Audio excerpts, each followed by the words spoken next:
Welcome back, travelers. Tonight we are diving into the life, ministry, and undeniable legacy of Jesus Christ and his disciples. Sit back and enjoy the story of Christianity, the world's most popular religion and worldview. Let's begin. Part 1: The world Jesus was born into. The story of Jesus begins long before his birth, in a world both ancient and restless. The Mediterranean at the turn of the 1st century was a tapestry of empires, languages, and faiths woven together by Roman conquest. The empire stretched from Britain to Egypt, held together by the discipline of its legions and the smooth stones of its roads. Across that network, merchants carried silks, spices, and stories, soldiers carried order and fear in equal measure. The world was connected in a way it had never been before, and that connection made the spread of ideas, religious or political, swifter than ever. In the eastern corner of this empire lay Judea, a small and stubborn province. Its hills and deserts were not rich in resources, yet they possessed something Rome could never fully control, a fierce identity centered on a single god and a sacred law. Generations had risen and fallen under foreign rule, Babylonian, Persian, Greek, and now Roman, but the people still recited the same psalms, still faced Jerusalem when they prayed, still dreamed of a deliverer. To the Roman mind, Judea was a difficult region. To the Jews, Rome was simply the latest in a line of occupiers who would someday pass away like all the rest. By the time of Jesus' birth, a man named Herod the Great ruled the region under Rome's authority.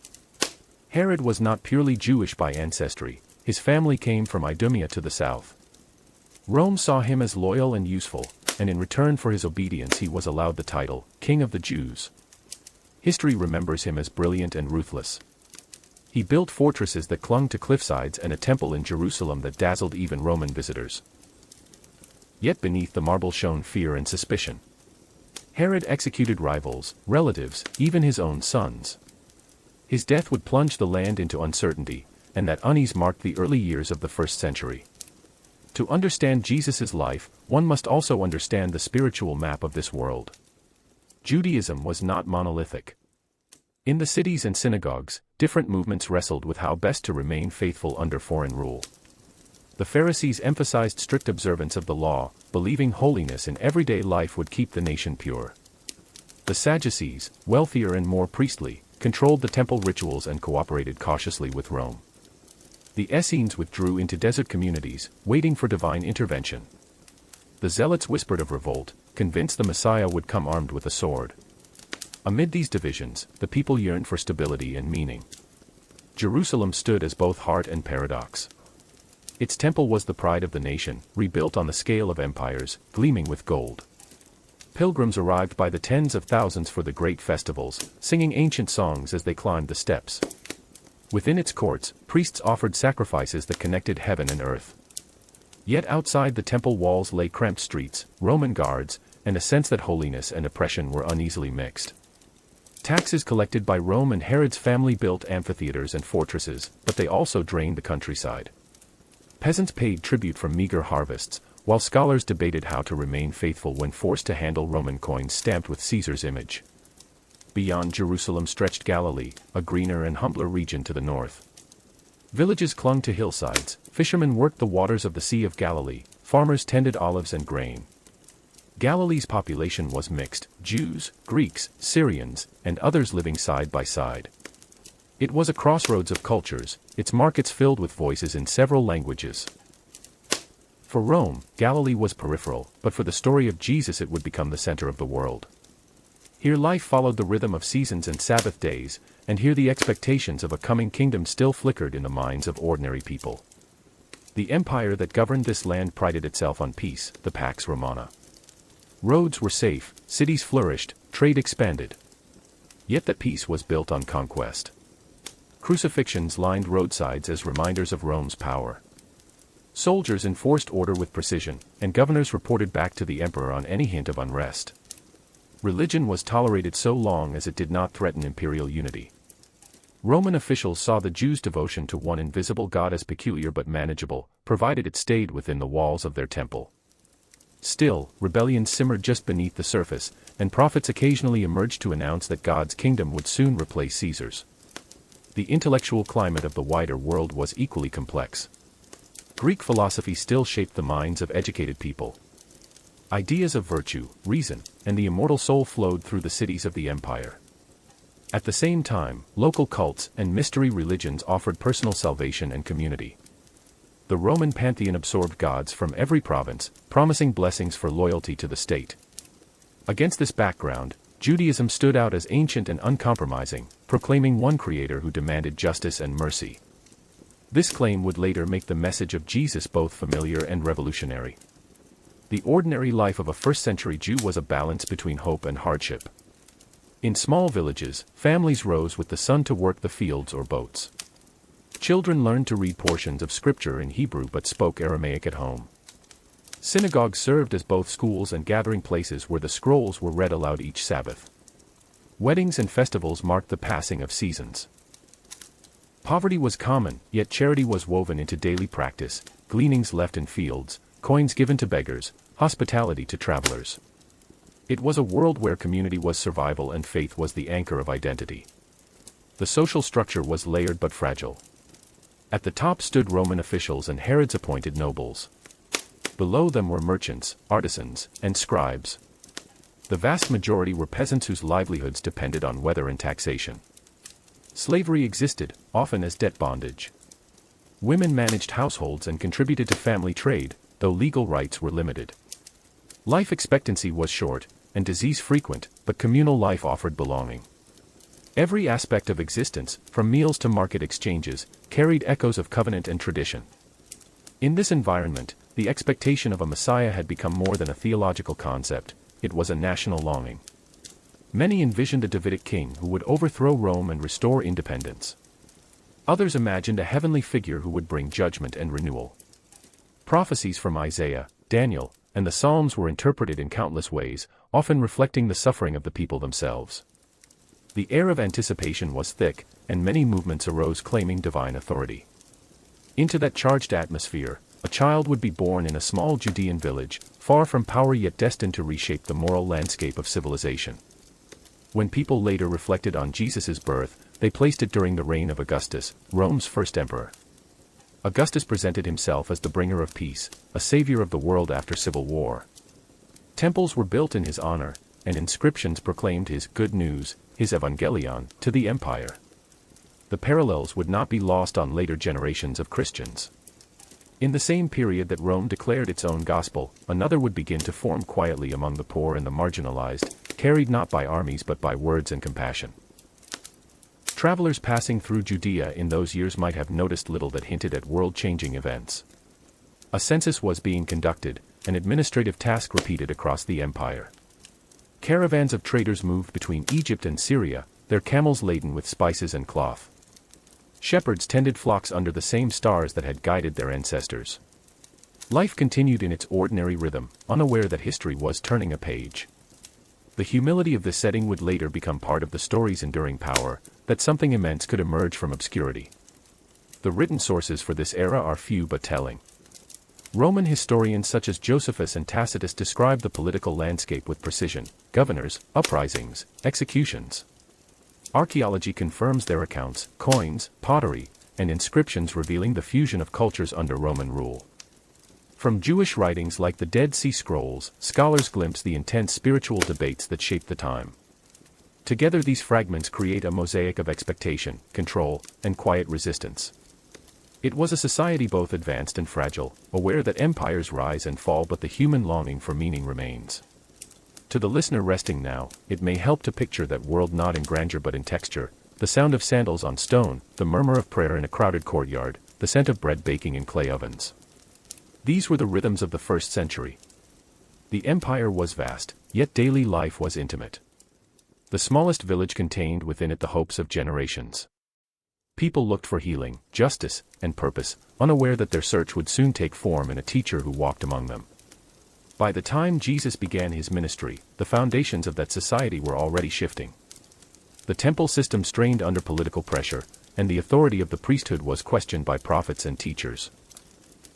Literacy was spreading, allowing new interpretations of Scripture.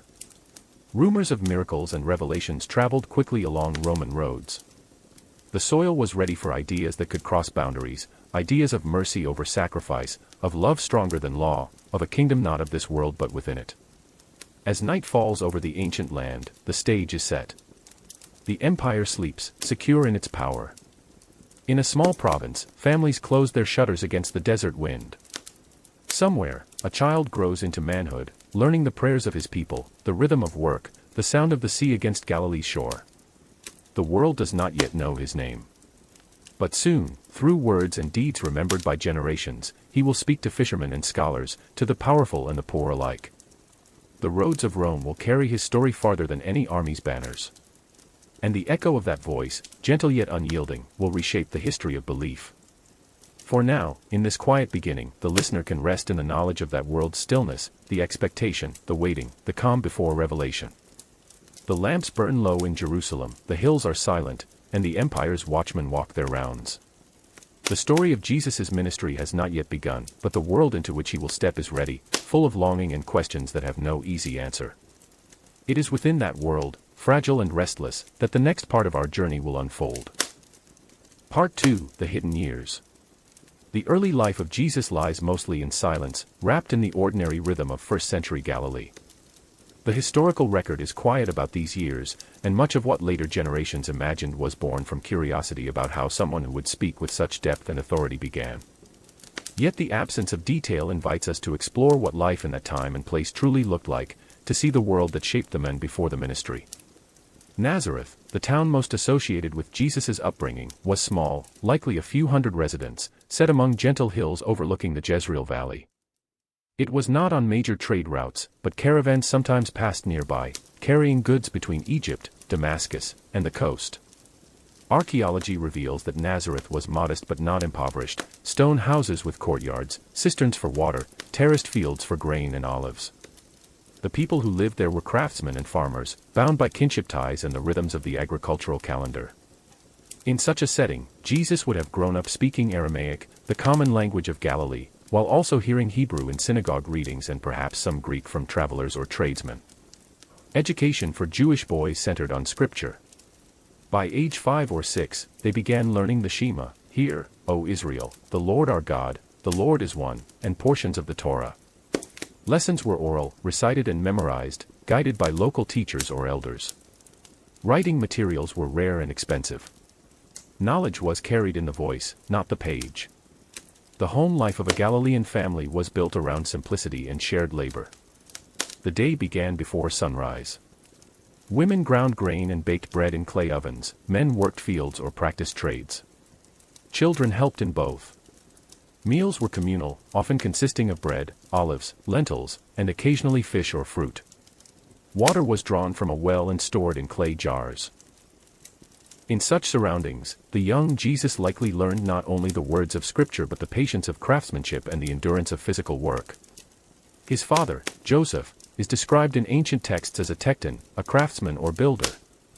The Greek word can mean carpenter, but in Galilee it often referred to a general builder who worked with wood and stone.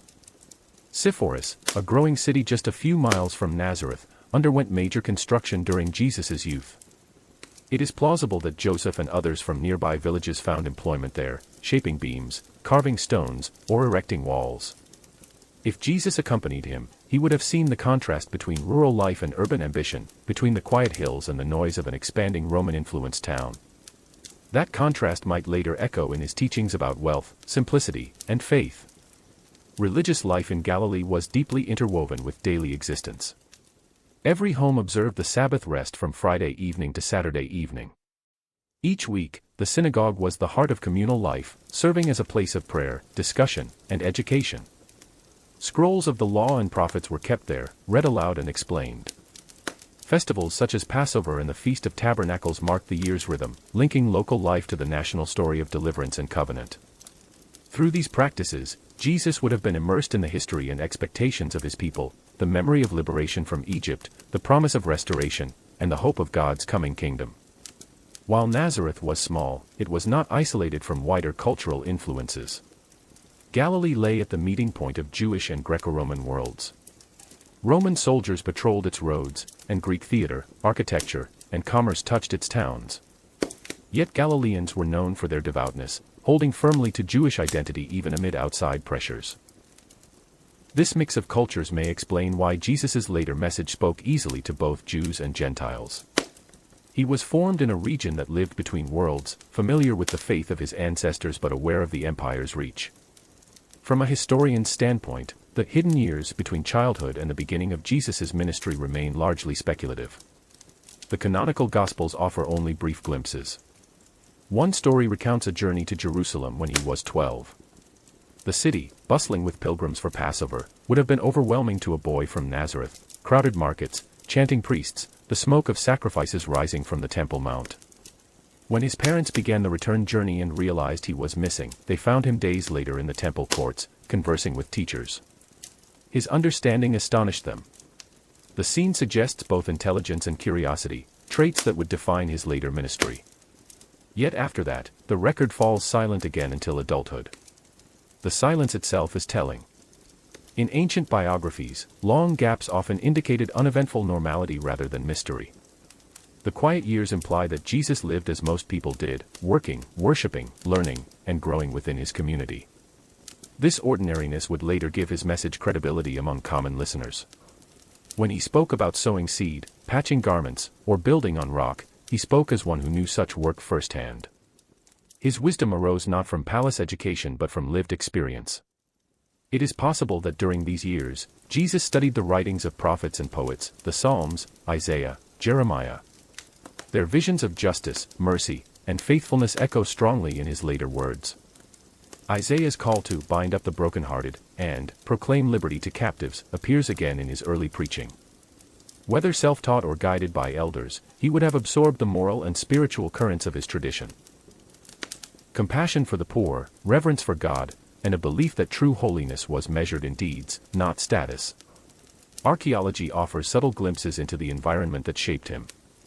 Stone vessels found in Galilee suggest strict observance of purity laws, showing that rural Jews shared the same ritual concerns as those in Jerusalem.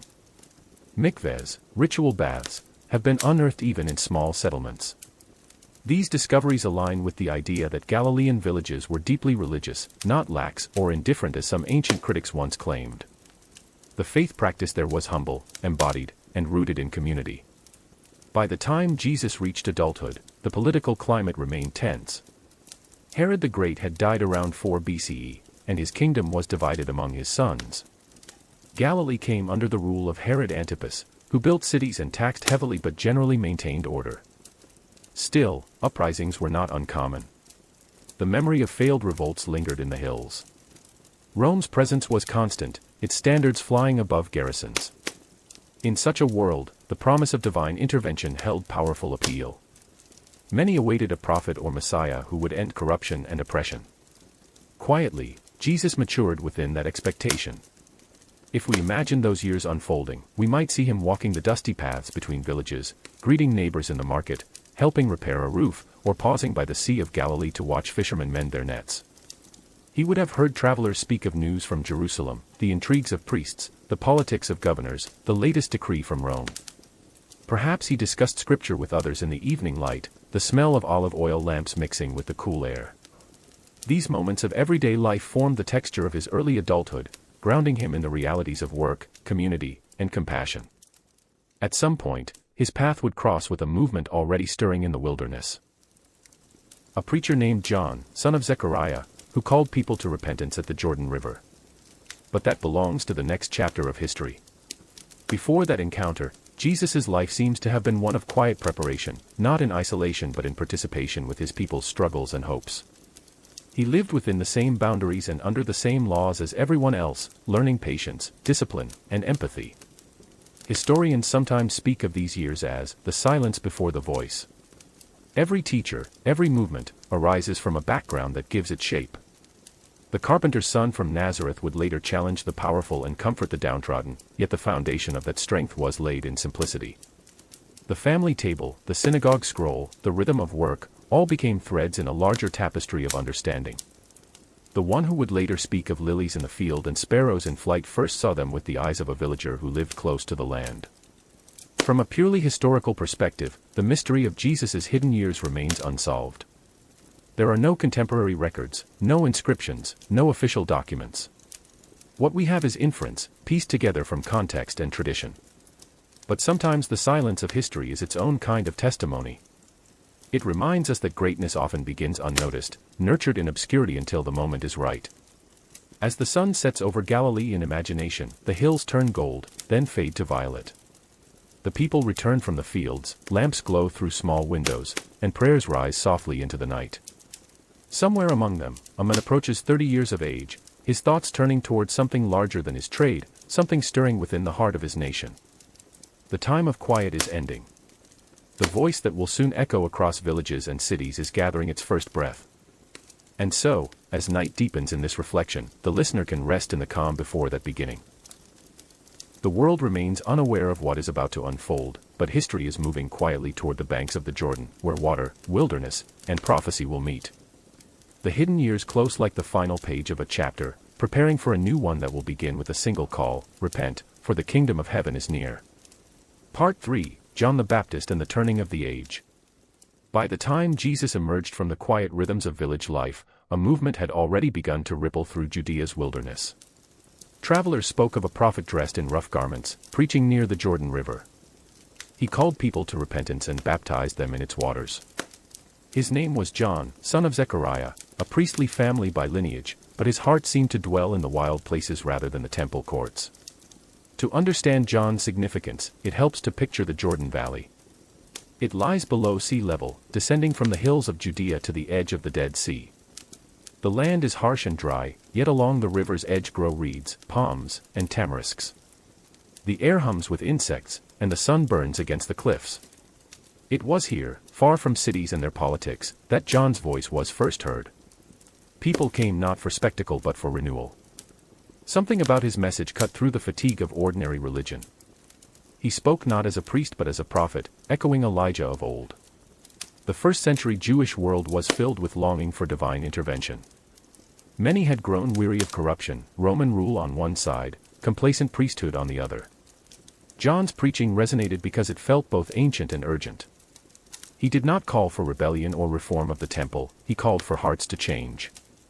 His baptism was symbolic, a washing away of impurity, but it carried moral weight. In a culture where ritual purity often focused on external observance, John's act represented an inward cleansing. To be baptized by him was to admit one's need for transformation. Historically, baptism was not unknown to Judaism. Ritual immersion had long been practiced in mikvehs, stone baths used before temple worship or after contact with impurity. But John's baptism differed in two ways. It occurred outside the temple system, in open wilderness, and it was tied to repentance for moral failure, not ritual defilement.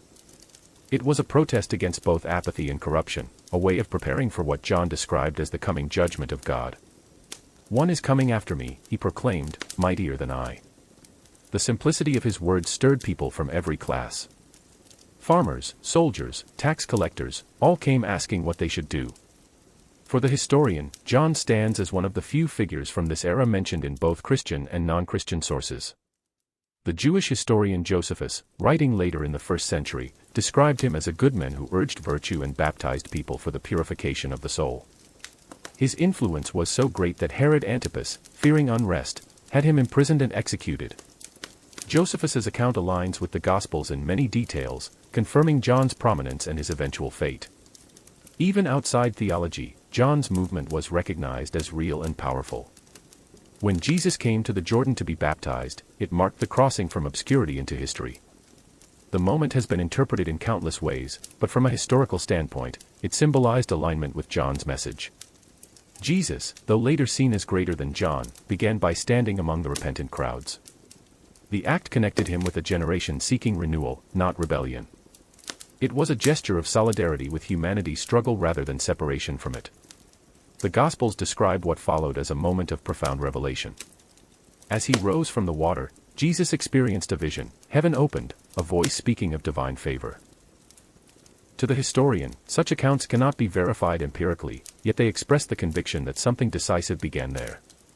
Whether seen as mystical experience or symbolic narrative, the baptism marks the start of his public life. From that point forward, Jesus was no longer a village craftsman but a teacher and healer who would soon travel through Galilee proclaiming a new understanding of God's kingdom. John continued his mission for some time, even as Jesus began his own. Their movements overlapped, perhaps even cooperated. Both attracted disciples, both called for moral integrity rather than ritual display. Yet differences soon appeared. John preached judgment, an axe laid to the root of trees, fire consuming the unrepentant. Jesus spoke more often of mercy, forgiveness, and restoration. Where John stood apart from society in the wilderness, Jesus entered towns and homes, eating with tax collectors and sinners. But both shared the conviction that the old order was passing away, and that God's reign was near. The Jordan wilderness carried deep symbolism in Jewish memory. It was the place of beginnings, the boundary crossed by Israel after the Exodus to enter the Promised Land. To return there for baptism was to reenact that crossing spiritually, leaving behind bondage and stepping into renewal. For those who came to John, the act signified a fresh start, an exodus from sin rather than from Egypt. That symbolism would carry into the earliest Christian communities, where baptism became the defining rite of entry into faith. John's presence also signaled a shift in prophetic voice. For centuries, prophets had spoken in written texts rather than in person. The voice crying in the wilderness, as Isaiah once described, was now literal again. People felt that after long silence, God was speaking once more through a human voice unbound by temple walls. Even those who doubted his message could not ignore the energy it stirred. His baptismal site became a meeting ground for ideas, rumors, and hopes. Herod Antipas, ruler of Galilee and Perea, soon grew wary. A mass movement centered around repentance might seem harmless, but in a land primed for revolt, any gathering carried political weight. John's criticism of Herod's marriage to his brother's former wife, Herodias, further strained relations. According to ancient accounts, John was imprisoned in the fortress of Machaerus near the Dead Sea. There he remained until his execution, an event remembered as both tragic and emblematic of how prophets often met their end under rulers who feared moral scrutiny. For Jesus, John's imprisonment marked a turning point. The Gospels record that after hearing of it, he withdrew to Galilee and began his own preaching. His first words echoed John's, "Repent, for the kingdom of heaven is near," yet his approach quickly diverged. Where John's message was urgent and ascetic, Jesus' tone opened toward compassion. He spoke not only of judgment but of healing, forgiveness, and reconciliation. Still, the link between them remained strong in memory. Many early followers of Jesus had first been disciples of John, carrying forward the same hunger for righteousness.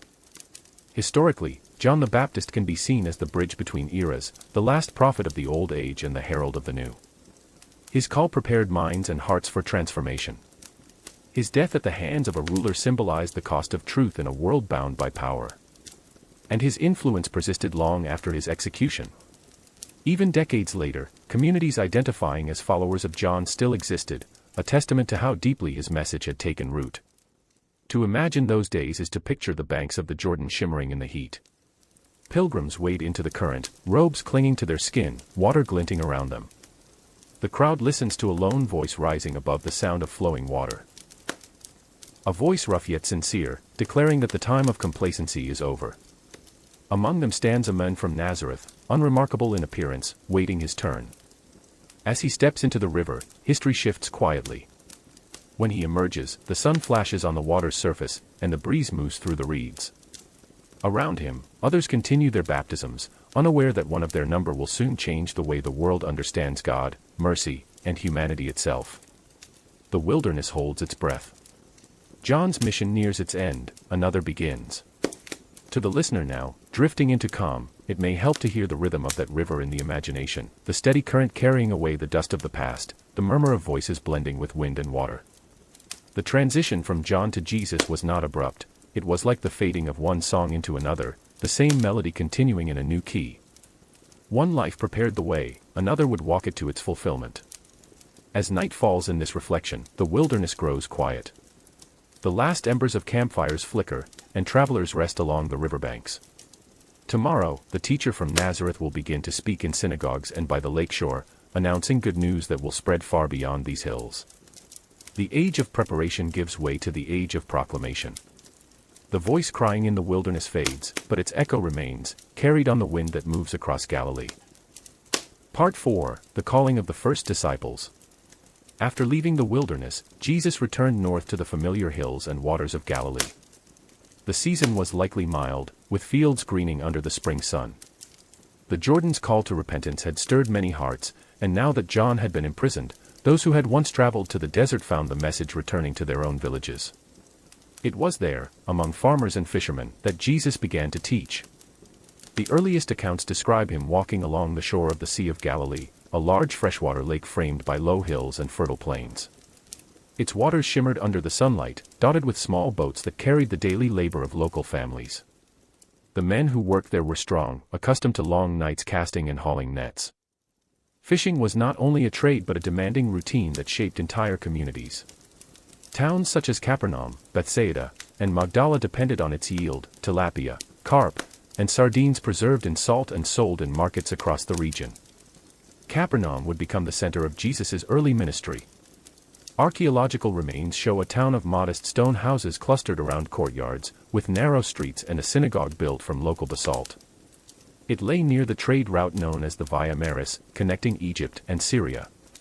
Merchants and travelers passed through daily, bringing stories, goods, and news from distant cities. For a teacher beginning to spread a message, it was an ideal place, a crossroads of cultures, yet small enough that every new idea spread quickly through word of mouth. One morning, as the story is remembered, Jesus walked along the shore where fishermen were mending nets after a long night. He called out to two brothers, Simon and Andrew, saying they would become fishers of men. The phrase was both metaphor and invitation. Fishing was an act of patience and endurance, and in using it as an image, Jesus transformed ordinary labor into a symbol of gathering humanity toward renewal. Simon, later known as Peter, was impulsive and outspoken. Andrew, quieter, often brought others to hear the teacher. Together they left their nets and followed him. A short distance away, another pair of brothers, James and John, were in a boat with their father Zebedee. They too left their work to follow. The pattern was striking, ordinary tradesmen responding to a call that defied logic. In a society where stability and family duty defined identity, abandoning one's trade for a traveling teacher was radical. Yet the charisma of Jesus seems to have carried a moral authority that compelled response.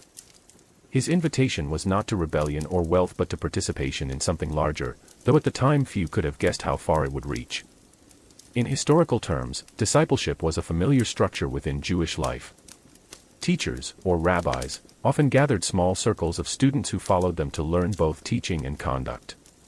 The relationship was close and practical. Disciples observed how their master interpreted scripture, handled disputes, and lived daily life. What made Jesus' approach unusual was whom he chose. Rather than seeking scholars or wealthy patrons, he called fishermen, tax collectors, and common laborers. His followers reflected the diversity of the ordinary population, men and women, devout and doubtful, rich and poor. In this, his movement began as a mirror of the very society it sought to renew. The gathering of disciples was not immediate. It unfolded gradually, shaped by encounters in synagogues, markets, and open fields. Matthew, a tax collector, was among the more surprising additions. Tax collectors, employed by Rome or its local agents, were often despised as collaborators. Their wealth came from collecting more than required, keeping the difference as profit. To invite such a man into a circle of holiness challenged the prevailing sense of purity and social boundaries. Yet Jesus saw beyond reputation, treating each person as capable of change. His willingness to dine with outcasts soon became both the hallmark and scandal of his movement. The calling of disciples was not only personal but symbolic. In Jewish tradition, 12 held deep meaning: 12 tribes of Israel, 12 sons of Jacob. By eventually appointing 12 apostles, Jesus implied a reconstitution of Israel, not by bloodline but by faithfulness to a new understanding of God's reign. Historians see this as part of a larger pattern among prophetic movements of the era, which often sought to renew ancient symbols for contemporary hope. In Jesus' case, the symbolism endured, shaping early Christian identity long after his death. The disciples who followed him did not yet fully understand his mission. At first, they likely imagined a prophetic revival, perhaps even political deliverance. But their days soon took on a rhythm that blended teaching, travel, and acts of compassion. They walked from village to village, sometimes sleeping outdoors, sustained by the hospitality of those who listened. Jesus taught in synagogues, using parables drawn from daily life, sowing seed, baking bread, tending sheep. His words were simple, yet layered with meaning that stirred both curiosity and controversy. Galilee's social landscape helps explain the early spread of his message. Though under Herod Antipas's rule, it remained largely rural, populated by families whose survival depended on unpredictable harvests and taxes. Many lived close to subsistence. The hope for divine justice was not abstract, it was bound to the desire for fairness, dignity, and relief from hardship. Jesus' teaching that the meek would inherit the earth and the poor were blessed spoke directly into that environment.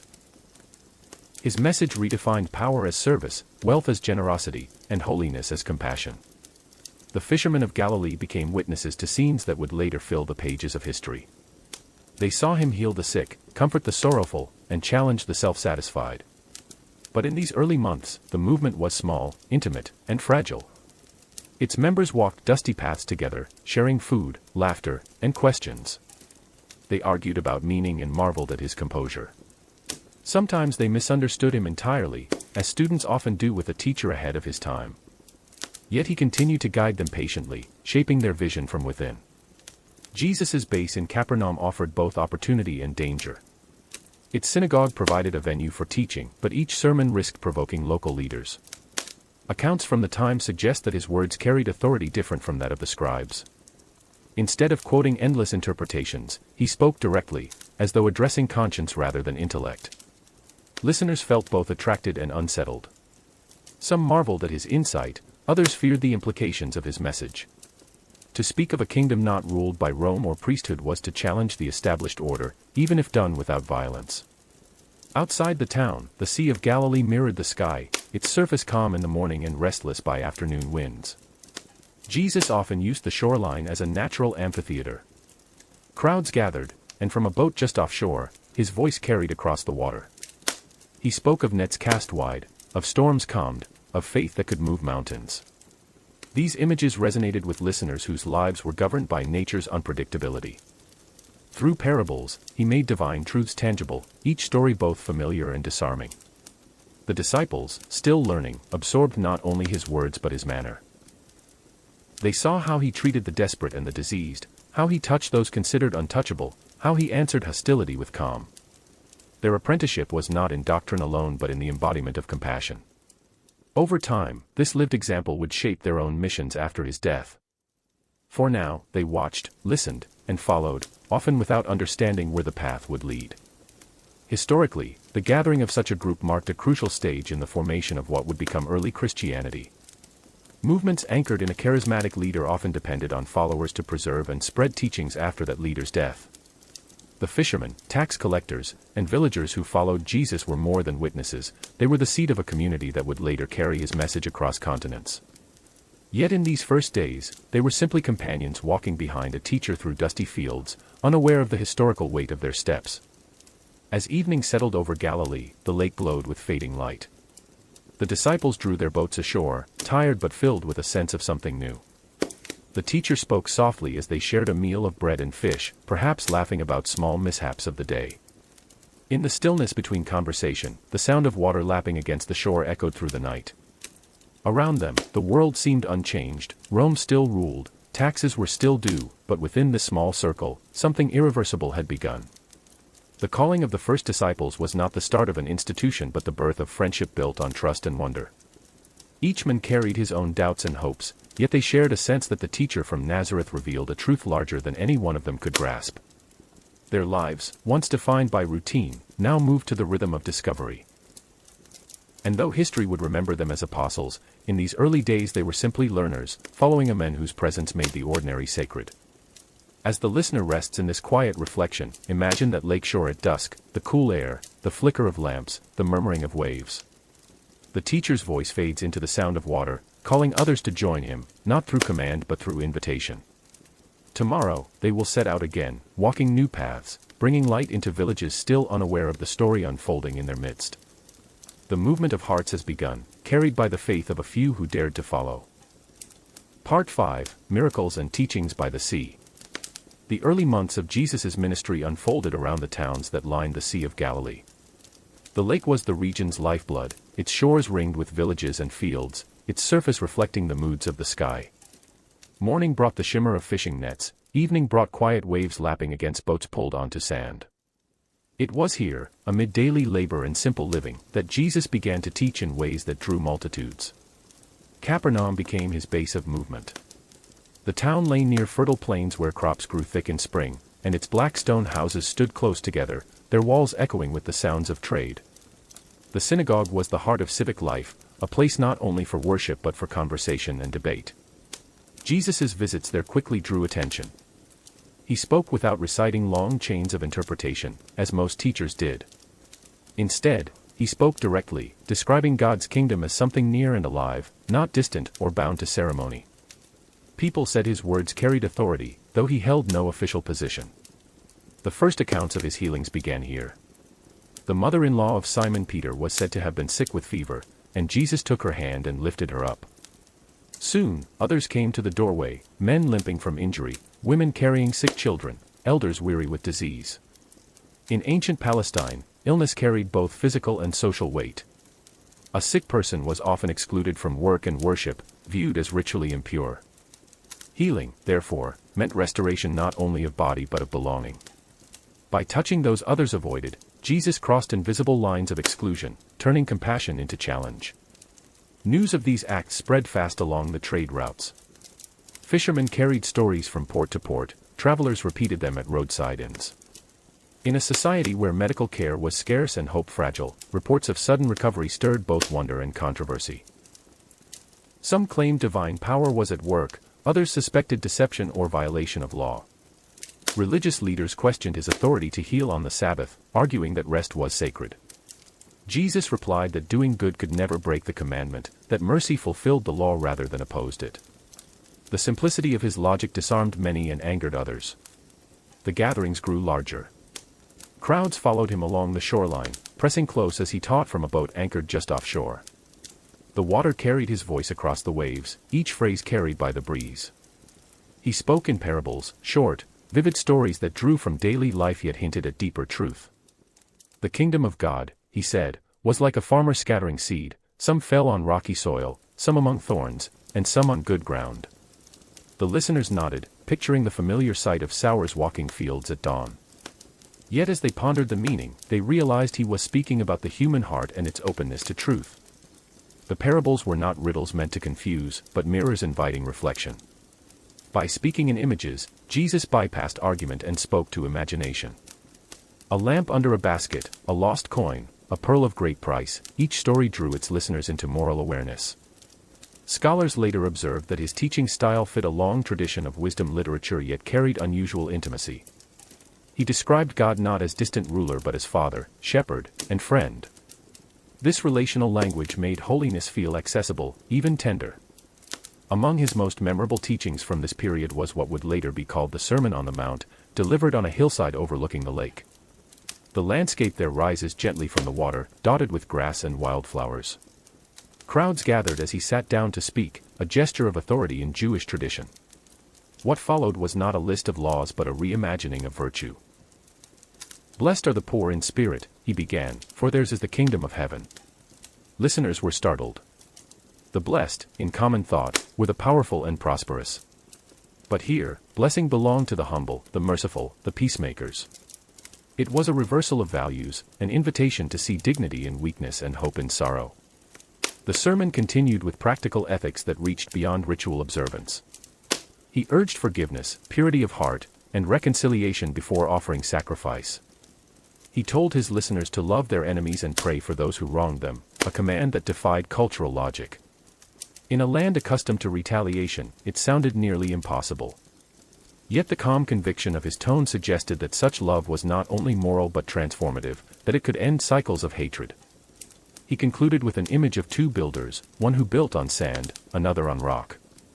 When storms came, only the house on solid foundation stood. His listeners understood, it was a call to build lives on integrity rather than circumstance. From a historian's view, these teachings captured the essence of his movement. They were not political manifestos or theological arguments but ethical visions. They demanded change not in systems first but in conscience. That focus would later allow the message to cross boundaries of culture and language. While empires rose and fell, the appeal to mercy and justice endured. The simplicity of his words made them memorable, their depth made them timeless. Miracles continued to accompany his teaching, sometimes intertwined with it. One day, as he entered a small town, a man with leprosy approached. In ancient society, leprosy encompassed various skin diseases that led to social exile. The man fell to his knees, asking to be made clean. Jesus touched him, a shocking act, and said, "Be made clean." The physical cure mattered, but the greater gesture was the touch itself. By doing what others feared, he restored the man's humanity before restoring his health. Similar patterns repeated: the healing of a paralytic lowered through a roof, the calming of a storm that terrified his disciples, the raising of a child thought dead. Each story emphasized faith as participation rather than mere observation. Historically, such accounts were central to why Jesus attracted attention beyond Galilee. In the ancient world, miracle workers were not unknown, but most operated as magicians or healers for hire. Jesus refused payment and avoided spectacle. He often instructed those healed not to publicize the event. His acts pointed away from himself and toward the presence of divine compassion. Whether one views these healings as literal events or symbolic narratives, they reflect a consistent theme: the overturning of barriers between clean and unclean, insider and outsider, despair and hope. Crowds often followed him into the countryside, bringing their sick and hungry. Once, near the hills by Bethsaida, thousands gathered with little food. The story of the feeding, 5 loaves and 2 fish shared among all, became one of the most enduring memories of his ministry. The gesture represented communal generosity as much as miracle. In sharing what little they had, abundance appeared. The early followers remembered it not merely as supernatural provision but as a vision of what the kingdom of God looked like when people acted in trust rather than fear. These months by the sea marked the height of popularity. Yet even then, opposition grew. Pharisees questioned his disregard for ritual boundaries. Scribes accused him of blasphemy for forgiving sins. Some villagers, unsettled by change, turned away. The same crowds that marveled at his power also demanded constant proof, and when he refused to meet their expectations, their enthusiasm cooled. Jesus withdrew at times into the hills to pray, seeking solitude amid growing pressure. His disciples, watching, sensed the tension between compassion and fatigue. They saw a man deeply human, often weary, yet unwavering in purpose. The geography of Galilee itself mirrored this duality. Mornings on the lake were peaceful, with sunlight catching the waves. By afternoon, winds could rise suddenly, turning calm into chaos. So too did public favor shift quickly. One moment brought acclaim, the next suspicion. Yet through it all, Jesus' focus remained steady, to reveal the character of God through actions that healed and words that clarified. His miracles were never distractions but embodiments of his message. They showed that divine power was not domination but restoration. From an academic perspective, this phase of the Galilean ministry demonstrates the consolidation of a movement. Discipleship structures formed, oral teachings were refined through repetition, and a recognizable ethos emerged, centered on compassion, humility, and justice. These features distinguished Jesus from both revolutionary zealots and ascetic hermits. He neither called for revolt nor retreat, he called for transformation of heart that would, in time, reshape communities. That balance between spiritual depth and practical ethics proved enduring, allowing his message to transcend its first context. As twilight descends over the lake in this retelling, the water reflects the last light of day. The disciples sit together on the shore, recalling the crowds, the healings, and the endless questions.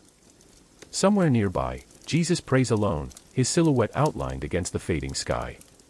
The night air is cool, carrying the scent of earth and water. From the villages across the lake, faint lamplight flickers.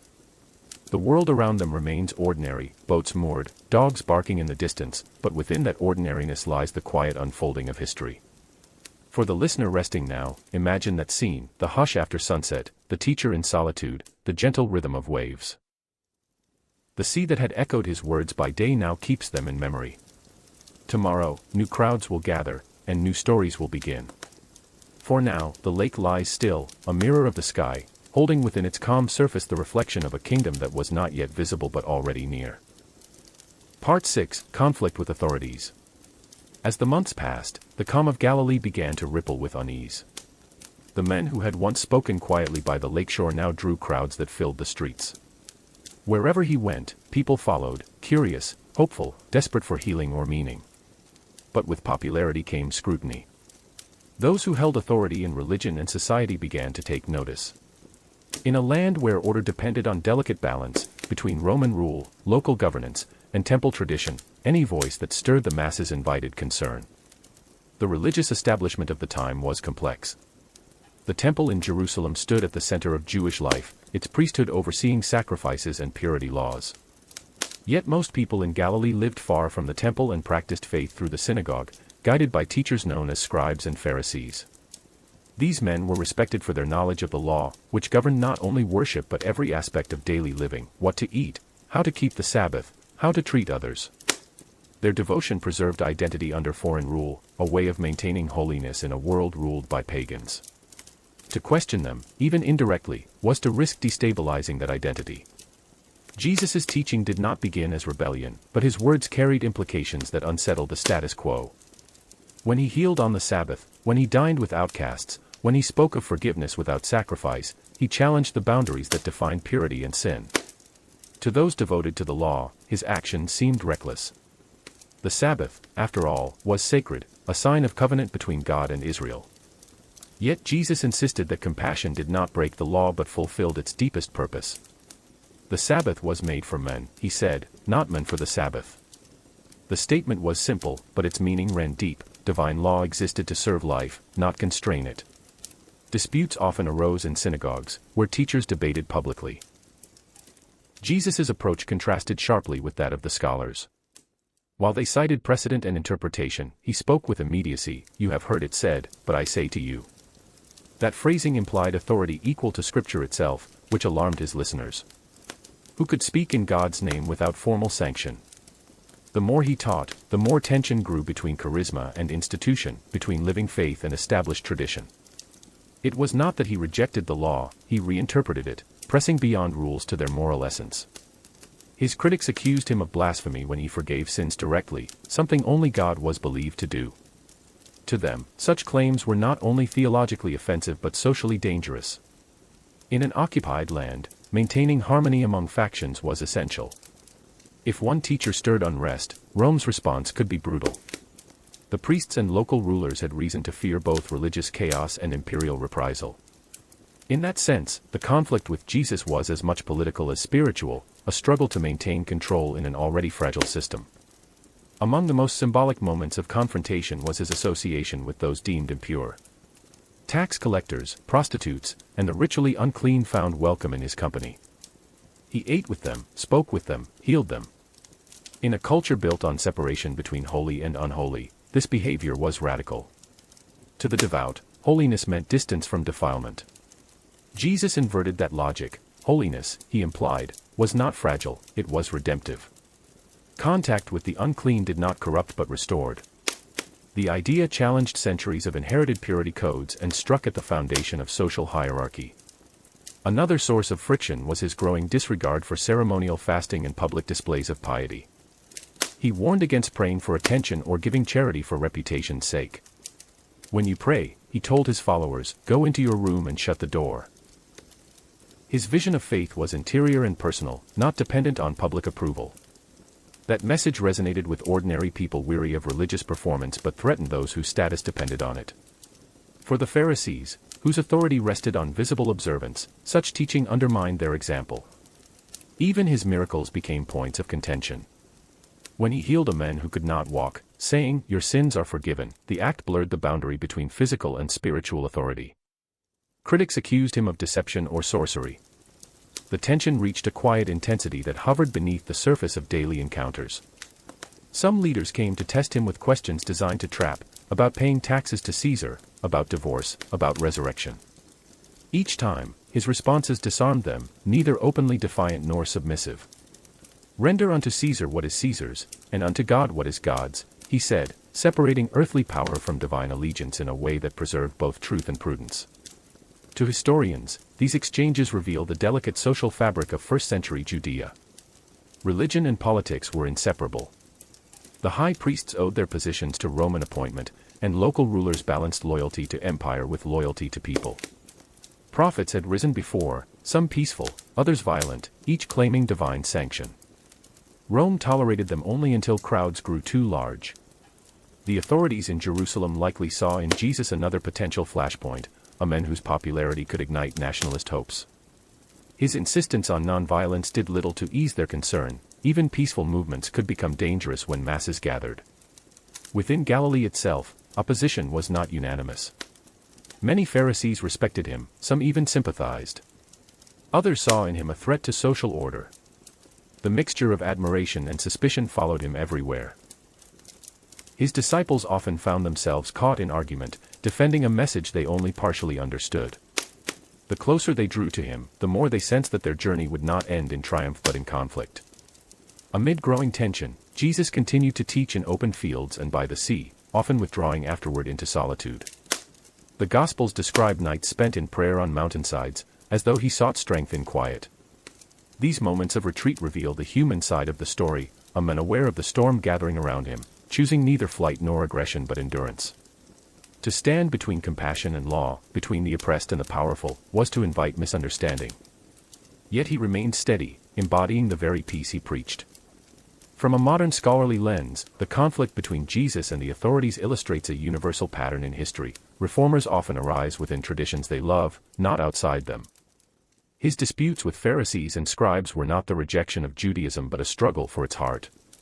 He sought not abolition of the law but its renewal, returning to principles of justice, mercy, and humility. The friction came not from malice but from differing visions of faithfulness. One side guarded the boundaries that had preserved identity, the other opened those boundaries to include the excluded. Both believed they were protecting what was sacred. As pressure mounted, stories spread beyond Galilee to Judea. Rumors reached the temple precincts in Jerusalem.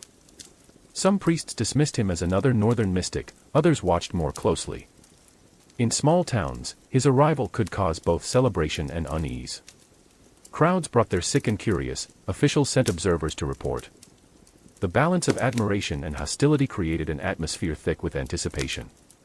Something larger than local controversy was unfolding, something that would soon draw the attention of rulers far beyond the lake. The turning point came when he began to speak more openly about the kingdom of God not as a future hope but as a present reality. "The kingdom is within you," he said, implying that divine rule was not waiting for political liberation but already alive wherever love and justice prevailed. To those who longed for revolt against Rome, this sounded disappointing. To those who feared rebellion, it sounded subversive. Both sides misread him, and the space between misunderstanding and fear began to close. Even so, his following continued to grow. Women joined his circle and supported his work, an unusual feature in that society. People came from neighboring regions, carrying stories of what they had seen. Villages that once sent delegations to hear him now welcomed him with whole households. The movement had become too large to ignore. And with that growth came the shadow of consequence. Herod Antipas, who had already executed John the Baptist, began to hear reports that another prophet had risen in Galilee. His advisors warned that prophets rarely stayed quiet for long. As evening fell on yet another day of teaching, Jesus and his disciples crossed the lake to find rest. The wind picked up, and the water grew rough. In the boat, the disciples feared for their lives until he calmed the storm with a word. Whether miracle or metaphor, the story captures the moment, a teacher steady amid chaos, his companions still learning to trust amid fear. The real storm, however, was not on the water, it was in the hearts of men who saw in him both hope and threat. The night air over Galilee cooled as lamps flickered in distant towns. In that quiet, the seeds of conflict lay waiting, tiny at first, invisible to the resting world. The carpenter's son had become a public figure, his words now carried weight beyond comfort. Soon those words would reach Jerusalem, where the powers of religion and empire intertwined. The path ahead would lead away from the peaceful shores of the lake toward the crowded streets of the holy city. For the listener drifting into rest, imagine the stillness of that lake after the storm, the moonlight rippling across calm waters. The teacher sits quietly at the stern, his followers exhausted, unaware that the greatest trials still lie ahead. The tension between light and darkness, faith and fear, has only begun to unfold. Yet for this moment, there is peace, the quiet before the journey south begins, and the long shadow of Jerusalem stretches slowly over the hills. Part 7, The Mission Expands. The air over Galilee had begun to hum with a kind of restless energy. Crowds had swelled beyond what any one teacher could manage, and the roads leading to Capernaum were filled with travelers seeking cures, counsel, or curiosity. Every village within a day's walk had heard something of the men from Nazareth. The stories changed as they passed from mouth to mouth. One spoke of healings, another of parables, another of bold words against the powerful. Each tale added to the growing legend. Yet for Jesus, the work was never about fame. The goal was not to gather crowds but to awaken conscience. And to reach more people, he would have to entrust his mission to others. The group around him had grown close during their months together, men who had left their nets, their tax tables, their fields. They had seen storms quiet, the sick restored, and the hungry fed. But they had also seen resistance, suspicion, and fatigue. Now he gathered them on a hillside and told them something that startled even their loyal hearts. They were to go out on their own, 2 by 2, to carry his message through the towns and countryside. They were to travel light, no extra clothing, no money, no weapons, depending on the hospitality of strangers. In the ancient world, such travel was not simple. Roads were rough, inns few, and safety uncertain. Yet sending pairs ensured companionship and credibility. Witnesses were stronger together. Their mission was practical as much as spiritual, to heal the sick, to bring peace to households, to announce that God's reign had drawn near. The message was the same one that had echoed through Galilee for months, but now it would spread farther, carried by fishermen and farmers instead of one teacher alone. The instructions he gave them were precise. If welcomed, they were to stay in one home until leaving town, sharing meals and stories, blessing those who received them. If rejected, they were to shake the dust from their feet as a symbolic release from hostility and move on. There was no coercion in his approach, only invitation. Faith could not be forced, it could only be offered. The image of dusty travelers moving from village to village, dependent on kindness, would later become a hallmark of early Christian missions. It reflected both humility and trust. As the disciples went out, Galilee itself was alive with expectation. Harvests filled the air with the scent of grain, and markets buzzed with trade. Along these ordinary paths, extraordinary encounters took place. People who had never seen Jesus himself heard his message secondhand, perhaps from a neighbor who had hosted one of the pairs or from someone healed by their touch. The power of his teaching began to take on a life of its own, spreading beyond his physical presence. In a world without printing presses or broadcast, this was how ideas moved, from mouth to ear, heart to heart. Historians see in this phase a significant development. Movements often depend on charismatic leaders, but sustainability comes when that charisma becomes shared. By commissioning his disciples to teach and heal, Jesus decentralized his mission. Authority shifted from one figure to a community of witnesses. This model would later shape the structure of the early church, where leadership was defined not by status but by service. The idea that ordinary people could carry sacred work into the world was revolutionary in a culture accustomed to hierarchy. During this time, the disciples likely traveled through the region of Decapolis, a federation of Greek-speaking cities east of the Jordan. The area was culturally mixed, Jewish villages beside pagan temples, Roman architecture beside synagogues. To preach there was to cross cultural boundaries, introducing Jewish ideas of divine justice and mercy into Hellenistic settings. The message, though rooted in Judaism, began to resonate beyond it. Compassion and humility were not foreign virtues, but the notion of a kingdom without violence or wealth struck many as profoundly new. Back in Galilee, reports of their journeys reached Jesus. The excitement was tempered by news of tragedy. John the Baptist had been executed. Herod Antipas, uneasy about John's influence, had imprisoned him months earlier. Now he had ordered his death at a feast. The news hit hard. John's movement had prepared the ground for this new one, and his death was a warning of what could happen to anyone who challenged power. When Jesus heard, he withdrew by boat to a deserted area, seeking solitude. Yet even there, the crowds found him, and his compassion overcame his grief. He taught them, healed them, and fed them. The rhythm of withdrawal and return, of sorrow and service, defined his days. From a historical perspective, John's death marks a moment of transition.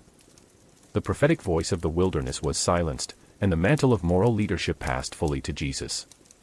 The danger that had once hovered at the edges of his ministry now drew closer. The authorities had shown their willingness to eliminate threats, and his growing movement could no longer be seen as harmless. Yet he continued, not in defiance but in conviction that the kingdom he preached was greater than any earthly rule. When the disciples returned from their journeys, they were both elated and exhausted. They told of healings, of hospitality, of rejection, of joy. They had seen the power of compassion work through them, yet they also realized how fragile faith could be. Some villages welcomed them eagerly, others turned them away. The experience humbled them, teaching them that transformation could not be measured by numbers but by hearts stirred. Jesus listened, encouraged them, and led them to rest. They crossed again to the quieter side of the lake, where reeds rustled and the air smelled of salt and sun. Their journeys had expanded not only the reach of his message but their own understanding. They had tasted both the freedom and cost of discipleship. Dependence on the kindness of others had stripped them of pride. Encounters with suffering had deepened their empathy. They began to see that the kingdom they spoke of was not a future empire but a present reality emerging wherever love replaced fear. This realization would become the foundation of their later work after his death. The historian sees in this expansion an early example of network growth, a social movement spreading through interpersonal connection rather than central organization. Each pair of disciples acted as both messenger and embodiment of the message. Their credibility rested not on wealth or power but on how they lived among those they served. This pattern of itinerant ministry would later be adopted by countless teachers and missionaries across centuries, tracing its origin to these simple beginnings by the lake. The expansion of the mission also revealed deeper themes of inclusion. As the disciples traveled, they encountered people outside traditional boundaries, Gentiles, Samaritans, the poor, and women who often found themselves excluded from religious life. Jesus' willingness to welcome all who sought truth created tension but also opened doors. His message was not about ethnicity or ritual purity but about the transformation of the human heart. In the diverse towns of Galilee and Decapolis, this inclusivity resonated. It suggested that divine mercy was not confined to one people or place. Evenings during this period must have carried a strange blend of exhaustion and wonder. Around campfires, the disciples likely shared bread, recounted their experiences, and questioned what lay ahead. The stars above Galilee glittered in clear skies, the same stars that had watched over their ancestors. The stillness of night offered brief respite before another day of walking and teaching. Through these ordinary rhythms, a movement took shape that neither Rome's power nor Jerusalem's hierarchy could predict. From a modern view, the success of this expansion was less about numbers and more about method. Jesus' approach combined simplicity, adaptability, and trust. He met people where they were, on roads, in homes, by wells, on boats, and allowed the message to adapt to context without losing essence. That flexibility enabled it to survive after his death, carried across languages and cultures. The kingdom of God, once spoken of beside Galilee's waters, would soon echo in distant lands, yet it began here, with travelers walking dusty roads in pairs, sharing food and peace with strangers. As night settles over this reflection, the scene softens. The lake is dark now, its surface calm after a long day. The disciples sleep nearby, their cloaks drawn around them, the fire's glow fading to embers.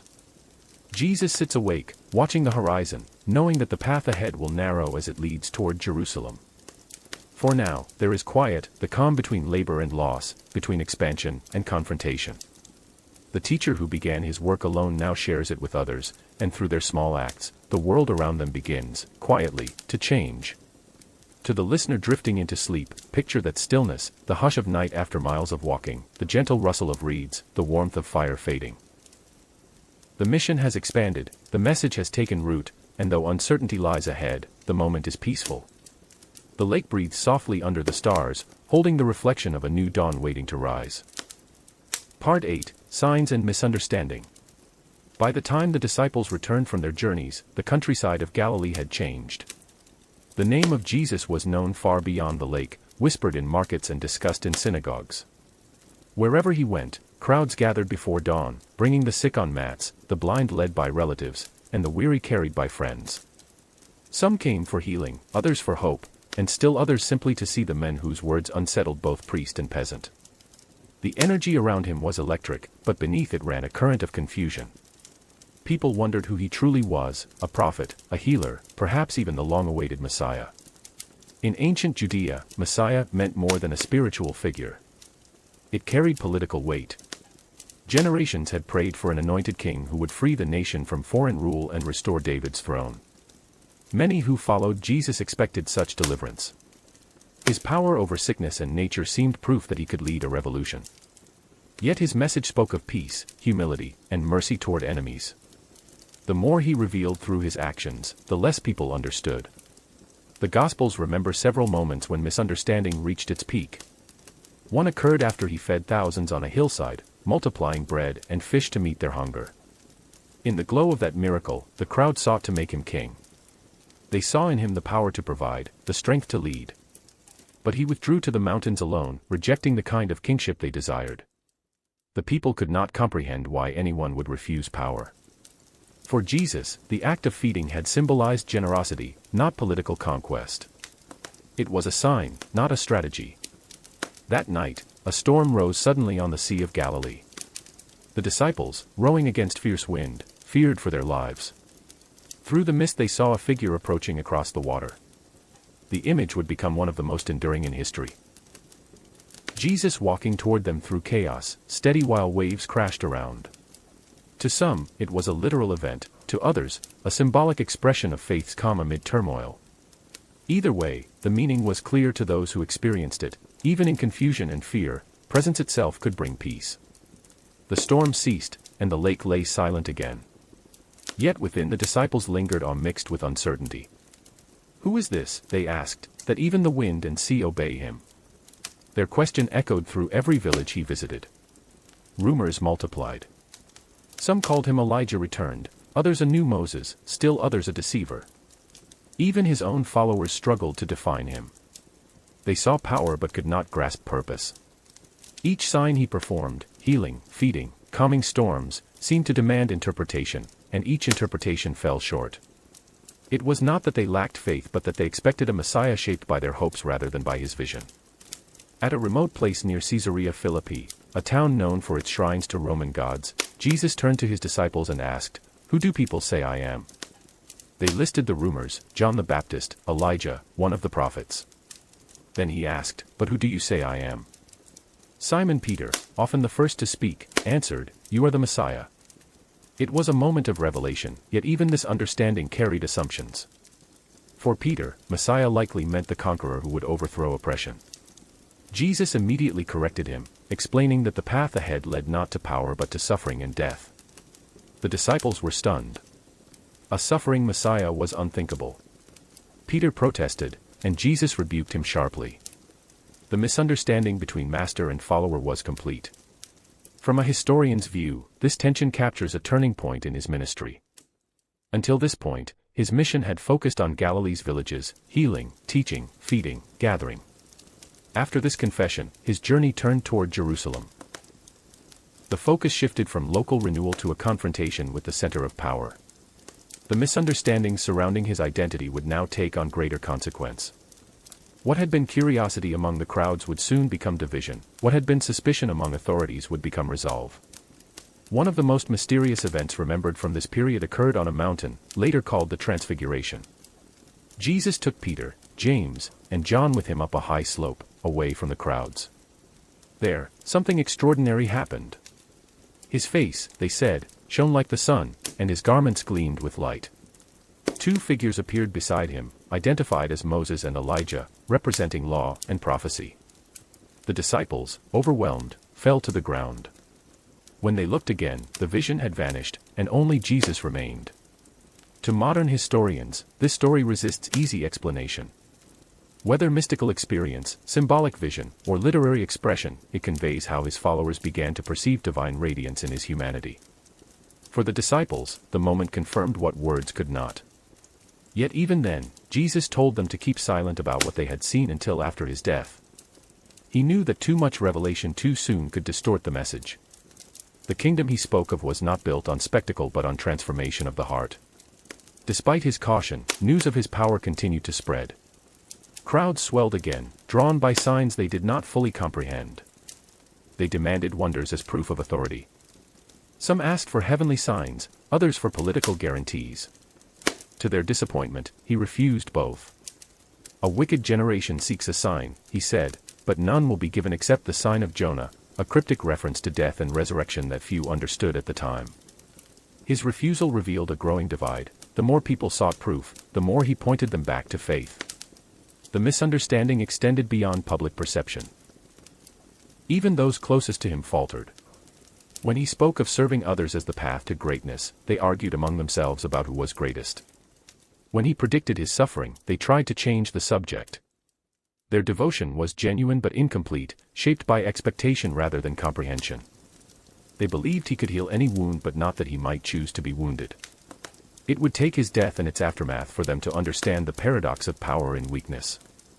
Meanwhile, his reputation reached Jerusalem. Delegations of priests and scholars came north to observe him. They listened to his parables and questioned his authority. His lack of formal education baffled them, his wisdom confounded their logic. When asked by what power he acted, he offered riddles that turned the question back on them. His mastery of dialogue protected him from direct accusation for a time, but each exchange deepened the tension. The more they failed to trap him, the more determined they became. From a modern historical lens, this stage reveals a pattern common in social movements. Early enthusiasm often gives way to internal confusion and external opposition. As ideas spread, they encounter limits of understanding within followers and resistance from institutions. Jesus' ministry in these months reflects that trajectory, a movement outgrowing its context, forcing both disciples and detractors to confront what it truly meant. His insistence on nonviolence, humility, and inclusion clashed with every expectation of how salvation or liberation should appear. Still, amid misunderstanding, moments of clarity glimmered. In one village, a woman approached him quietly, believing that touching his cloak would heal her. When she did, he stopped, turned, and spoke gently, "Your faith has made you well."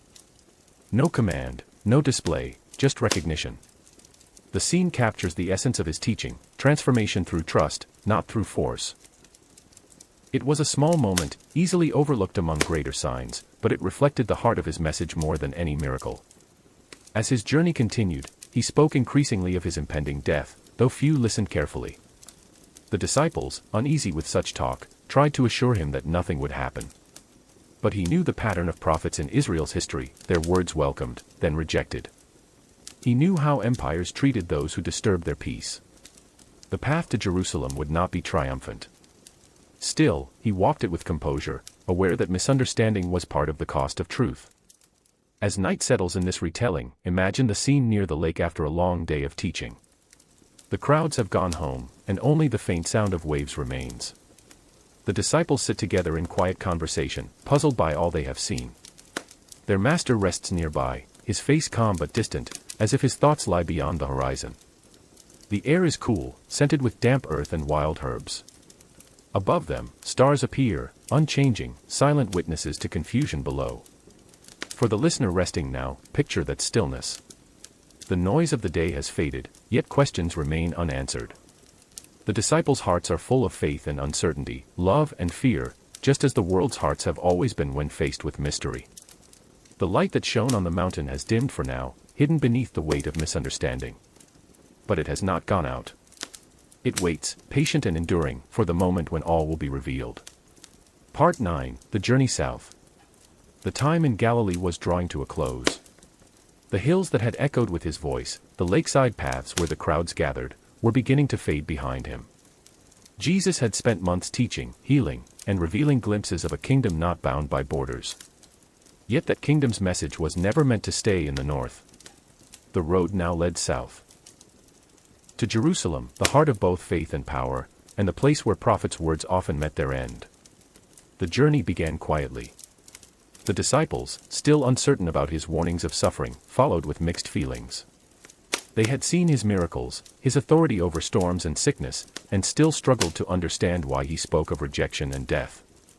In their minds, the road to Jerusalem meant recognition, a teacher entering the holy city, welcomed by priests and crowds. But for Jesus, each step toward the capital carried the weight of inevitability. He knew the history of prophets who came before him, and he understood the tension his message had stirred. Yet he walked on without haste, teaching along the way as if time itself could still be used for mercy. The route south passed through Samaria, a region of ancient hostility. Centuries earlier, political and religious divisions had split Samaritans from Jews, each claiming the true center of worship, Mount Gerizim for one, Jerusalem for the other.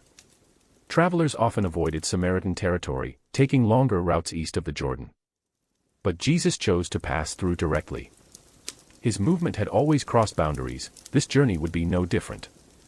Some villages refused hospitality when they learned he was bound for Jerusalem. The disciples, angered by the insult, asked whether he would call down divine punishment. He refused. "The Son of Man came not to destroy lives," he said, "but to save them." His patience with rejection reflected the essence of his teaching, compassion without condition. Along the way, he continued to speak in parables. One of the most enduring was told on this route, a response to a scholar who asked, "Who is my neighbor?" Jesus described a man traveling the road from Jerusalem to Jericho, ambushed and left for dead. A priest and a Levite passed by, unwilling to risk impurity by touching him. Finally, a Samaritan, a member of the despised group, stopped, tended his wounds, and carried him to safety. Which of these, Jesus asked, proved to be a neighbor? The answer was obvious, yet revolutionary. Compassion, he taught, was not determined by tribe, religion, or reputation, but by action.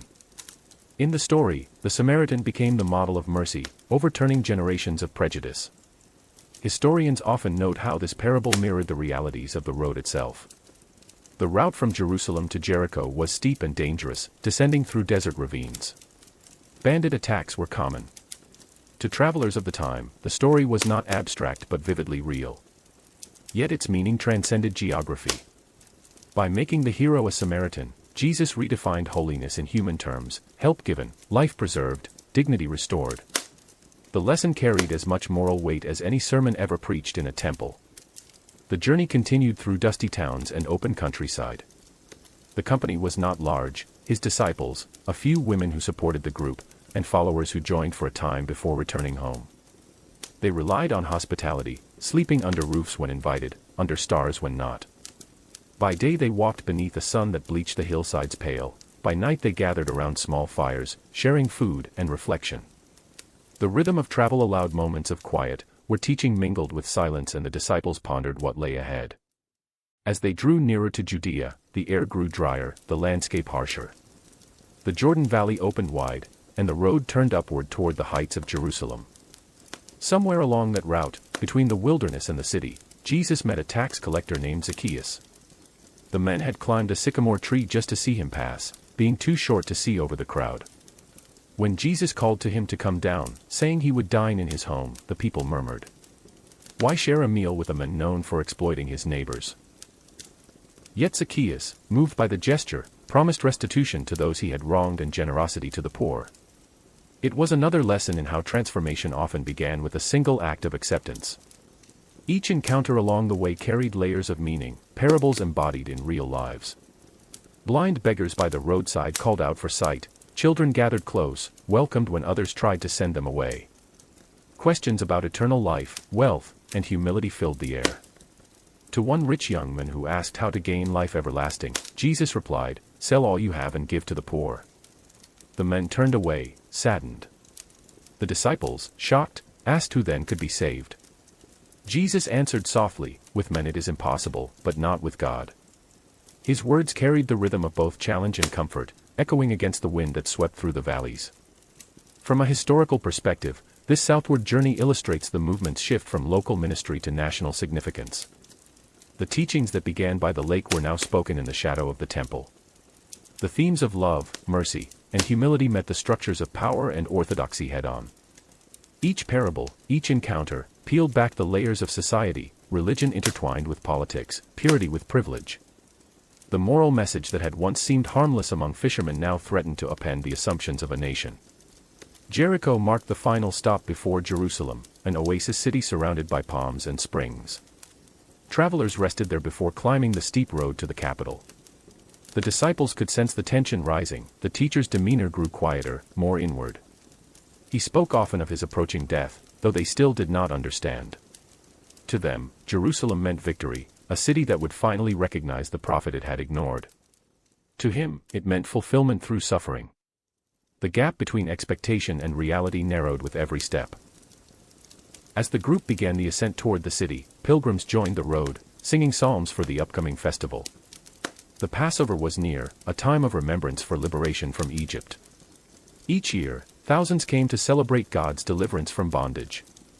The symbolism of that journey, the oppressed freed, the faithful redeemed, was woven deeply into the nation's identity.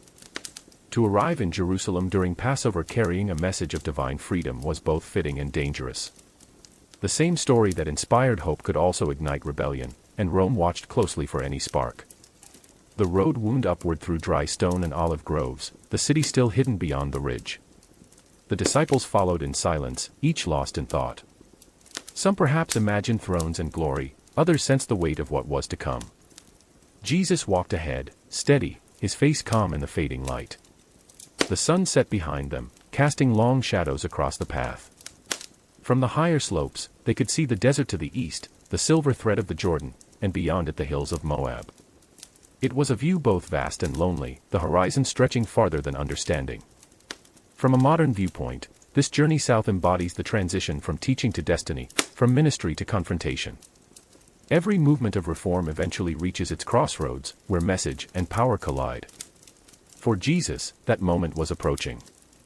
Yet even as he advanced toward conflict, his actions remained consistent with his words, gentle, deliberate, compassionate. The men who spoke of peace now walked toward the very center of human violence, not to resist it with force but to transform it through endurance. As night falls in this reflection, the travelers make camp on the hillside. The stars above Judea are bright and cold, the wind soft against the dry earth. The disciples rest near the fire, their faces illuminated by its glow, unaware that these are their last quiet nights before everything changes. Jesus sits apart, gazing toward the unseen city. Below him, the valley sleeps in darkness. Above, the constellations move slowly, eternal and silent.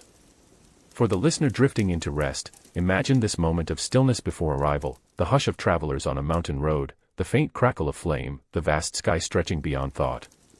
The teacher's journey nears its turning point, but for now, there is only the quiet rhythm of footsteps, the whisper of the wind through olive trees, and the calm certainty that the path, however steep, still leads onward. Part 10, Teachings in Parables and Prophecy. The road to Jerusalem was more than a journey of distance, it was a passage through understanding. Each village, each encounter, drew Jesus closer not only to the city but to the heart of his message. The crowds that gathered along the way came with mixed expectations. Some hoped for miracles, others for wisdom, others for revolution. What they received were stories, parables that revealed truth through the quiet power of imagination. The parables were his most enduring form of teaching. They were simple, shaped by the ordinary life of the land, farmers sowing seed, shepherds searching for lost sheep, merchants trading pearls. Yet within these images lay entire worlds of meaning. The stories invited listeners to see themselves reflected in them, to wrestle with their implications rather than accept simple instruction. In a culture where law and ritual defined righteousness, the parables shifted focus inward, to motive, mercy, and humility. One of the most moving stories told on the road south was about a father and his two sons. The younger demanded his inheritance early, left home, and squandered it in reckless living. When famine struck, he returned in shame, expecting rejection. But his father, seeing him from afar, ran to embrace him, calling for a feast in celebration. The elder son, who had remained dutiful, resented the welcome. "I have served you faithfully," he said, "and never disobeyed, yet you never celebrated me." The father's reply captured the essence of grace: "You are always with me, and all that I have is yours, but your brother was lost and is found." To the listeners, the parable was both comforting and unsettling. It celebrated forgiveness but also exposed pride. The story reflected themes that defined his ministry: compassion over judgment, inclusion over exclusion. In the Father's embrace, Jesus painted a portrait of divine mercy that transcended the limits of law. To many, it sounded almost scandalous. Could repentance truly erase failure? Could the undeserving be welcomed without payment or penance? The parable offered no legal argument, only a vision of love that restored rather than punished. It was not theology in abstraction but morality made tangible through story. Another parable told during this time contrasted a wealthy man and a beggar named Lazarus. The rich man lived in luxury, indifferent to the poor at his gate. When both died, their fates reversed. Lazarus was comforted, the rich man tormented. The story was not condemnation of wealth itself but a call to awareness, a reminder that privilege without compassion blinded the soul. In the context of Roman-occupied Judea, where economic inequality was stark, the parable spoke to both personal and systemic injustice. Listeners could not dismiss it as fantasy, they saw its truth in the streets around them. As he moved closer to Jerusalem, his parables grew sharper, blending moral insight with prophecy. He spoke of tenants who killed the owner's messengers, of a wedding banquet where the invited refused to come, of servants entrusted with talents who either invested or buried them. Each story carried a double meaning, a reflection of personal responsibility and a critique of religious leaders who had failed to embody justice. The tone was not vengeful but sorrowful. He saw resistance hardening among those meant to guide the people. His stories were both warning and plea, to return to the heart of faith before it was too late. The theme of reversal ran through them all: the last would be first, the humble exalted, the mighty brought low.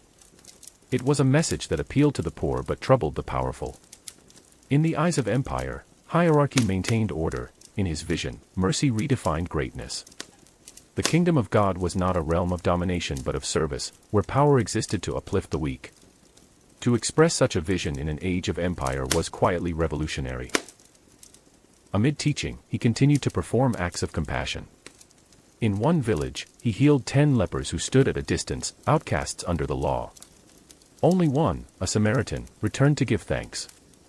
The scene echoed earlier lessons: gratitude and faith could come from unexpected places, often outside religious boundaries. Each encounter reinforced the same truth: the divine could be encountered anywhere, not only in temple or ritual. That universality, though beautiful to some, threatened the exclusivity of institutional authority. Among his disciples, the meaning of these lessons still unfolded slowly. They grasped pieces but not the whole. When he spoke of the kingdom, they imagined thrones; when he spoke of sacrifice, they grew silent. The parables forced them to think beyond custom, to confront their own assumptions. The teacher's patience seemed endless. He explained again and again that leadership in the kingdom was measured by service. Whoever would be first must be the servant of all. The words, simple yet radical, redefined greatness in human terms. From a historical standpoint, these teachings marked the moral culmination of his ministry. They distilled centuries of Jewish ethical tradition, justice, mercy, humility, into narratives accessible to anyone. The prophets before him had spoken of righteousness; he embodied it in story. His parables bridged the gap between law and life, allowing moral truth to survive even after his death. They would later form the backbone of early Christian ethics, shaping societies far removed from the hills of Judea. Alongside moral instruction came prophecy. As they neared Jerusalem, he began to speak of what awaited the city itself. Standing on a ridge overlooking its walls, he wept. "If you, even you, had known the things that make for peace," he said, "but now they are hidden from your eyes." He foresaw destruction, not as divine vengeance but as consequence of pride and violence. To modern historians, his prediction foreshadowed the Roman siege that would come decades later, when the temple fell and the city burned. His tears revealed compassion, not condemnation; he saw tragedy approaching and mourned its inevitability. He also spoke of the coming of the Son of Man, using apocalyptic imagery familiar to Jewish audiences.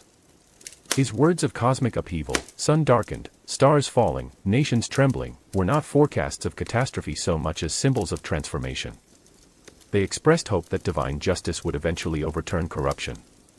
Yet he warned against obsession with signs and dates.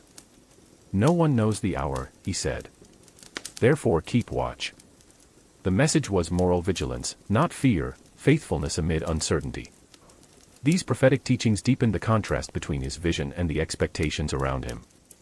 The crowds still hoped for liberation from Rome; the authorities feared rebellion. Both misunderstood the nature of the kingdom he proclaimed. It was neither political uprising nor passive withdrawal but moral renewal, beginning within individuals and radiating outward into community. Such a kingdom could not be legislated or crushed.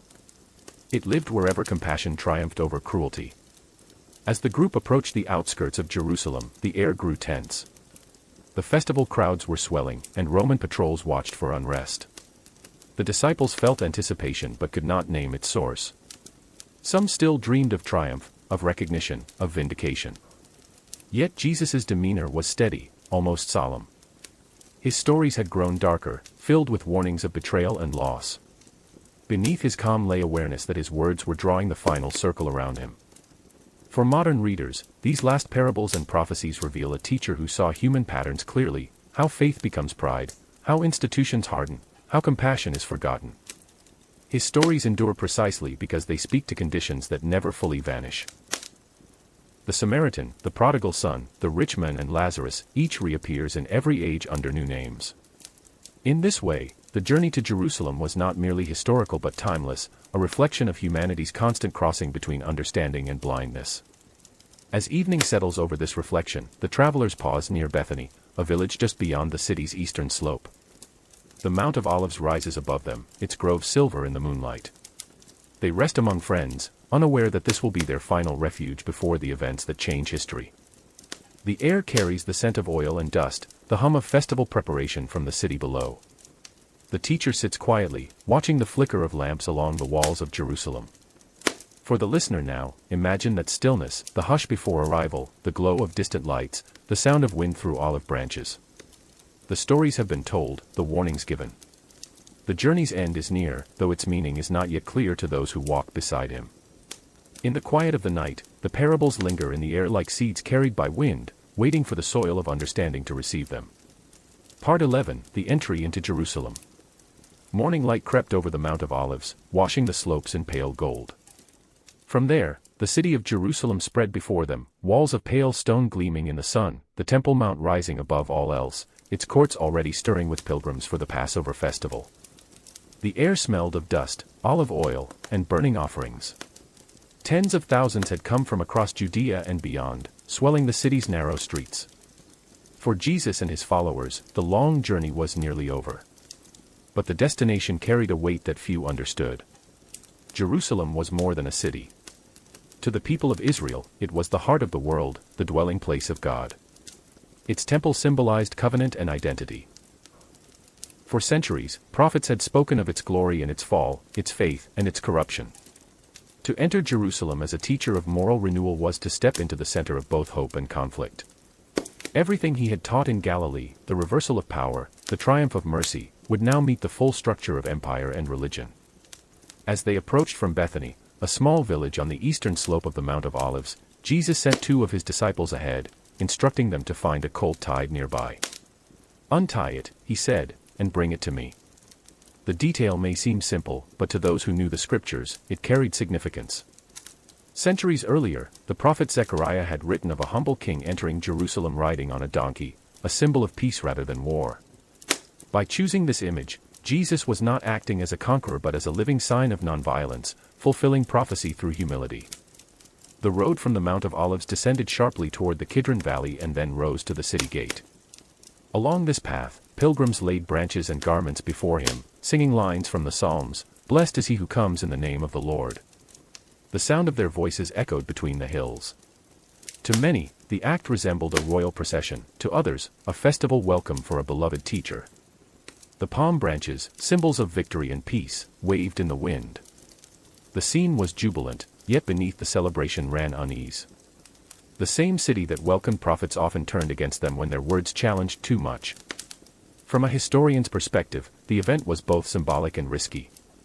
Jerusalem was under watch during festivals, when nationalist fervor could ignite easily. Roman troops occupied the fortress of Antonia beside the temple, their eyes trained on the crowds. Any demonstration that looked like a coronation could provoke immediate response. Yet the procession remained peaceful.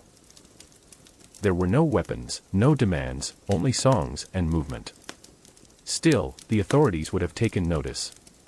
The men from Galilee had entered the capital with all the signs of messianic expectation, though without the violence that usually accompanied such claims.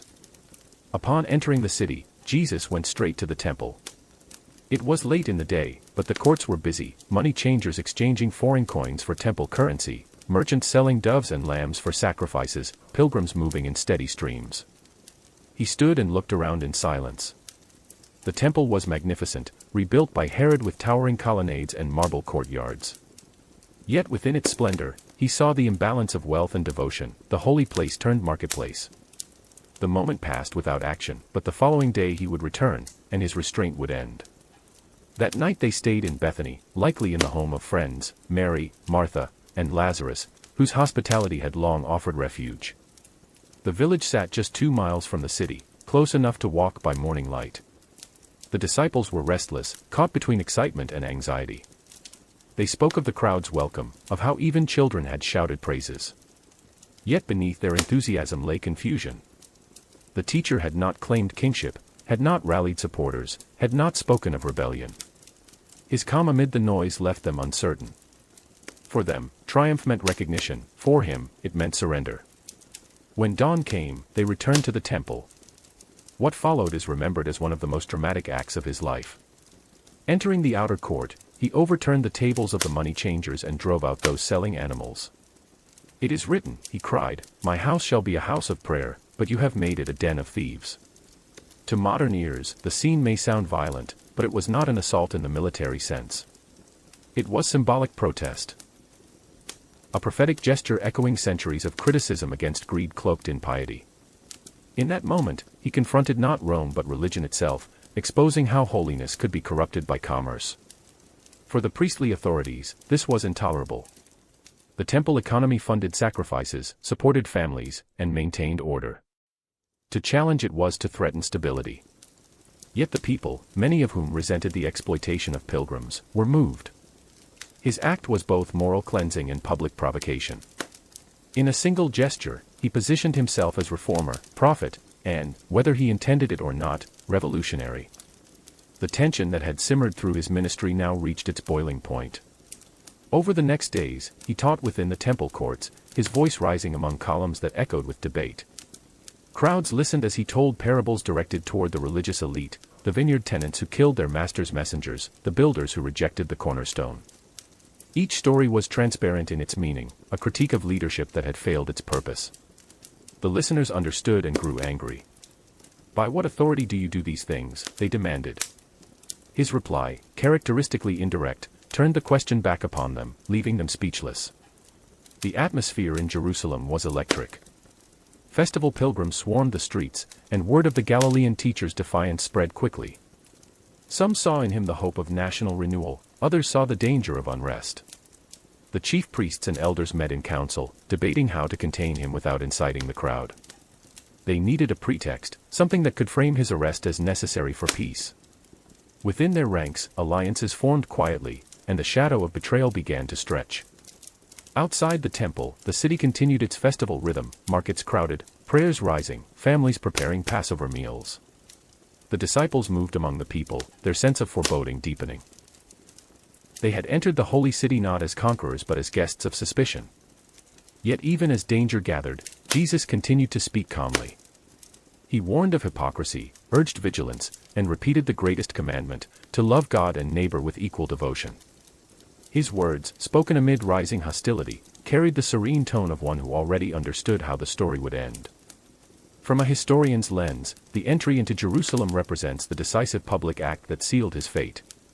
By confronting the temple system, he struck at the core of both religious and political power. In a theocratic society under Roman oversight, there was little distinction between faith and governance. The priests managed both ritual and order, the governor maintained stability through them. To disrupt the temple, even symbolically, was to challenge both realms at once. The following days would unfold with tragic inevitability. As evening settled over the city, the disciples followed him once more back to Bethany. The road wound through olive groves shimmering in the twilight. The city behind them glowed under torchlight, its walls alive with the hum of celebration and tension. On the hillside, the teacher paused to look back. From that vantage, the temple stood brilliant under the moon, its marble reflecting silver light. "Not one stone will be left upon another," he murmured, foreseeing its eventual ruin. The disciples fell silent, unable to comprehend such a vision. They reached their lodging as night deepened. Within the house, the air was warm, filled with the scent of bread and oil. Conversation turned to prophecy, to the meaning of the crowds, to the future of their movement. Yet he said little. His eyes held the distant calm of one who had already accepted what others feared to imagine. The noise of Jerusalem faded across the valley, replaced by the chirr of crickets and the whisper of wind through olive leaves. For the listener now, picture that quiet scene on the Mount of Olives, the glow of the city below, the stillness of the night air, the distant hum of celebration masking the undercurrent of danger. The teacher sits apart, his followers dozing nearby, the moon casting soft light on stone and tree. The triumph of the morning has faded into contemplation. The path ahead will not lead to coronation but to sacrifice. Yet even here, peace lingers, a fragile, luminous calm before the storm. Part 12, The Final Supper. The festival week had begun. Jerusalem was overflowing with pilgrims, families from the countryside, travelers from distant provinces, merchants, priests, and Roman soldiers standing watch. Every guest house was full, every street alive with song and tension. the city pulsed with memory and expectation. It was Passover, the feast of liberation, when the people remembered how their ancestors had escaped bondage in Egypt. To celebrate meant more than ritual, it meant proclaiming that God still delivered the oppressed. In that meaning lay both hope and danger under Roman eyes. Jesus and his followers had spent the days teaching, walking from Bethany to the temple and back. Each evening, as the sun sank behind the hills, they returned to the quiet of the Mount of Olives, where olive trees whispered in the dark. The disciples had begun to sense that something was changing. Their teacher spoke of betrayal, of parting, of a cup he must drink alone. They did not fully understand, but the tone of his words left them uneasy. Still, preparations for the Passover meal went on. Tradition required it, a final supper before the festival began. That Thursday afternoon, 2 of his followers went into the city to secure a room. The accounts say they were shown to an upper chamber of a house, furnished and ready. It was likely within the old city walls, in a district where pilgrims often stayed. The meal would follow ancient form: roasted lamb, bitter herbs, unleavened bread, and cups of wine shared in remembrance of deliverance. Yet this particular meal would transform in meaning, becoming the bridge between history and what was about to unfold. When evening came, they gathered around a low table, reclining on cushions as was the custom. The air was warm with the scent of food and lamp oil. Conversation drifted between gratitude and unease. The disciples had argued earlier about who among them was greatest. Now their teacher rose quietly, wrapped a towel around his waist, and poured water into a basin. One by one, he washed their feet. It was the gesture of a servant, an act that overturned hierarchy as completely as any parable. "If I, your teacher, have washed your feet," he said, "you also ought to wash one another's." The room fell silent. The act spoke more powerfully than any sermon: humility as leadership, service as love made visible. Afterward, they ate together, breaking bread and passing wine. The Passover meal commemorated deliverance through the blood of a lamb, but that night, Jesus reinterpreted its symbols. Taking bread, he said, "This is my body, given for you." Taking the cup, he said, "This is my blood of the covenant, poured out for many." To later generations, these words became the foundation of ritual remembrance, but in that moment they were intimate, mysterious. The disciples could not have grasped their full meaning. The gesture was both farewell and promise, an offering of self as a bridge between divine mercy and human failure. During the meal, the tension of betrayal surfaced. "One of you will hand me over," he said softly. The words cut through the room. Each man looked at the others, then at himself, uncertain whom he meant. Judas Iscariot, who had carried their money and shared their journeys, slipped quietly into the night. The Gospels describe his motives with ambiguity: disillusionment, greed, or perhaps the attempt to force his teacher's hand into open confrontation. Historically, betrayal was the turning point that made arrest possible. Without insider knowledge of his movements, the authorities might have hesitated. With it, events would move swiftly toward their end. After the meal, they sang a hymn, likely one of the psalms of praise recited during the festival, and left the city for the Mount of Olives. The night was cool, the moon nearly full. The streets still echoed with distant singing from other households celebrating the same feast. They crossed the Kidron Valley to a garden known as Gethsemane, a grove of ancient olive trees. There, under the shadow of branches, he asked his friends to keep watch while he prayed. What followed was a scene of quiet agony. He withdrew a short distance and fell to the ground, whispering words that only the night could hear. "If it is possible," he said, "let this cup pass from me, yet not as I will, but as you will." In that moment, the teacher who had spoken with such calm authority now faced fear and solitude. The humanity of the scene is striking, even in the oldest accounts. It shows a man aware of what awaits him, torn between dread and acceptance. When he returned to his companions, he found them asleep. 3 times he prayed, 3 times they slept. The contrast was poignant: human frailty beside divine resolve. From a historical perspective, the Garden of Gethsemane represents the emotional center of the narrative. Scholars note how its setting mirrors the broader themes of the story: faith under pressure, loyalty tested, courage found in surrender. To pray there was to choose endurance over escape. It was likely that the authorities had already begun to move. The temple guards, guided by Judas, would have known the place. Jesus had often met there with his followers. The arrest was inevitable. As torches appeared through the trees, the disciples stirred awake. Soldiers approached, their armor glinting under moonlight. Judas stepped forward and greeted his teacher with a kiss, the ancient sign of friendship now turned into signal. "Do you betray me with a kiss?" Jesus asked, his voice steady. In the confusion that followed, one of his disciples drew a sword and struck a servant of the high priest, cutting off his ear. But Jesus stopped him. "Put your sword away," he said. "Those who live by the sword will die by it." Even in arrest, he refused violence. He was led away under guard while his followers fled into the night. The olive trees stood silent witnesses, their leaves trembling in the wind. The soldiers carried him across the valley, back toward the city through narrow gates that closed behind them. In the garden's stillness, the extinguished torches left faint trails of smoke rising into the starry sky. The disciples scattered, fear replacing certainty. The teacher who had walked with them for years was gone, bound, and taken into darkness. From a modern viewpoint, the events of this night blend theology with human psychology. Historically, the meal and the arrest reveal how internal betrayal often precedes external persecution.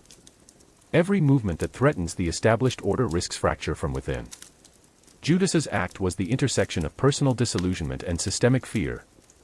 Yet the story remains powerful because of its contrasts, the serenity of the teacher against the panic of his followers, the intimacy of shared bread against the coldness of iron chains. As dawn approached, Jerusalem still slept unaware of what had begun. The city would wake to another day of festival, its people carrying on the rituals of freedom while, within its walls, a prisoner awaited trial. The symbolism was profound, the feast that celebrated deliverance now overshadowed by an arrest that would lead to execution. The irony could not have been lost on those who remembered it later, the liberator bound during the festival of liberation. In that garden, history and eternity met in silence. The torches faded, the footsteps receded, and the wind rustled through branches heavy with dew. The ground where he prayed was left marked only by the imprint of knees pressed into soil. The night that began with song had ended in sorrow, yet even in that sorrow lay a strange peace, the stillness of acceptance, the quiet resolve of one who knew that love must endure suffering to prove itself real. For the listener drifting toward rest, imagine that night under olive trees, the faint glow of the city beyond the valley, the scent of earth after evening rain, the sound of leaves whispering in the wind. The companions are gone, the torches dim, and the teacher kneels alone in the shadows, calm amid fear. The story has entered its darkest hour, yet within that darkness flickers the quiet light of faithfulness, the kind that asks for nothing, but gives everything. Part 13, The Trial and Crucifixion. Jerusalem awoke to the pale gray of early morning, unaware that history was shifting within its walls. The city streets, still damp with dew, filled with the sounds of animals and vendors preparing for the Passover crowds. Yet beneath the ordinary rhythm of festival life, a quiet drama unfolded in the courtyards of the high priest. A teacher from Galilee had been arrested in the night, and his followers had vanished into the darkness. Few knew or cared at first, arrests during festivals were not uncommon. But this one would soon reach far beyond the city, beyond the empire, beyond the age itself. The arresting party had brought Jesus first to Annas, the former high priest, then to Caiaphas, who held the office that year. The priestly council, or Sanhedrin, assembled hastily. The timing was irregular, trials were not normally held at night, but urgency outweighed propriety. The priests feared the crowds that had welcomed him days earlier. If word of his arrest spread too soon, unrest could follow. In the flicker of lamplight, witnesses were brought forward, each giving conflicting testimony. The accusations ranged from blasphemy to threats against the temple. When none aligned, the high priest asked directly, "Are you the Messiah, the Son of the Blessed?" The answer came quietly, "You will see the Son of Man seated at the right hand of power." To the council, those words crossed a line. In their eyes, he had claimed divine authority. The charge of blasphemy carried the penalty of death, yet under Roman rule the council could not execute. They needed the governor's consent. So as dawn broke over the city, they bound him again and sent him to the Roman prefect, Pontius Pilate. Pilate governed Judea from Caesarea on the coast but came to Jerusalem during major festivals to prevent uprisings. He was a soldier by training, pragmatic and often ruthless. The charges brought before him were political, not theological, that Jesus called himself King of the Jews, that he stirred rebellion. Pilate questioned him privately. "Are you the King of the Jews?" he asked. "My kingdom is not of this world," came the reply. Pilate found no threat in the quiet prisoner before him, but politics rarely allowed for simplicity. The priests pressed for conviction, the crowds, roused by rumor, demanded action. Pilate hesitated, wary of both insurrection and imperial scrutiny. According to Roman procedure, a governor could release a prisoner during the festival as an act of goodwill. Pilate offered the crowd a choice between Jesus and Barabbas, a rebel involved in violence against Rome. The crowd, whether manipulated by temple officials or driven by disillusionment, chose Barabbas. "What shall I do with Jesus?" Pilate asked. The answer rose from the crowd like a chant, "Crucify him." Pilate symbolically washed his hands before them, declaring himself innocent of the decision, though his authority alone made it possible. Then he ordered the sentence, scourging and crucifixion, Rome's punishment for insurrection and slavery.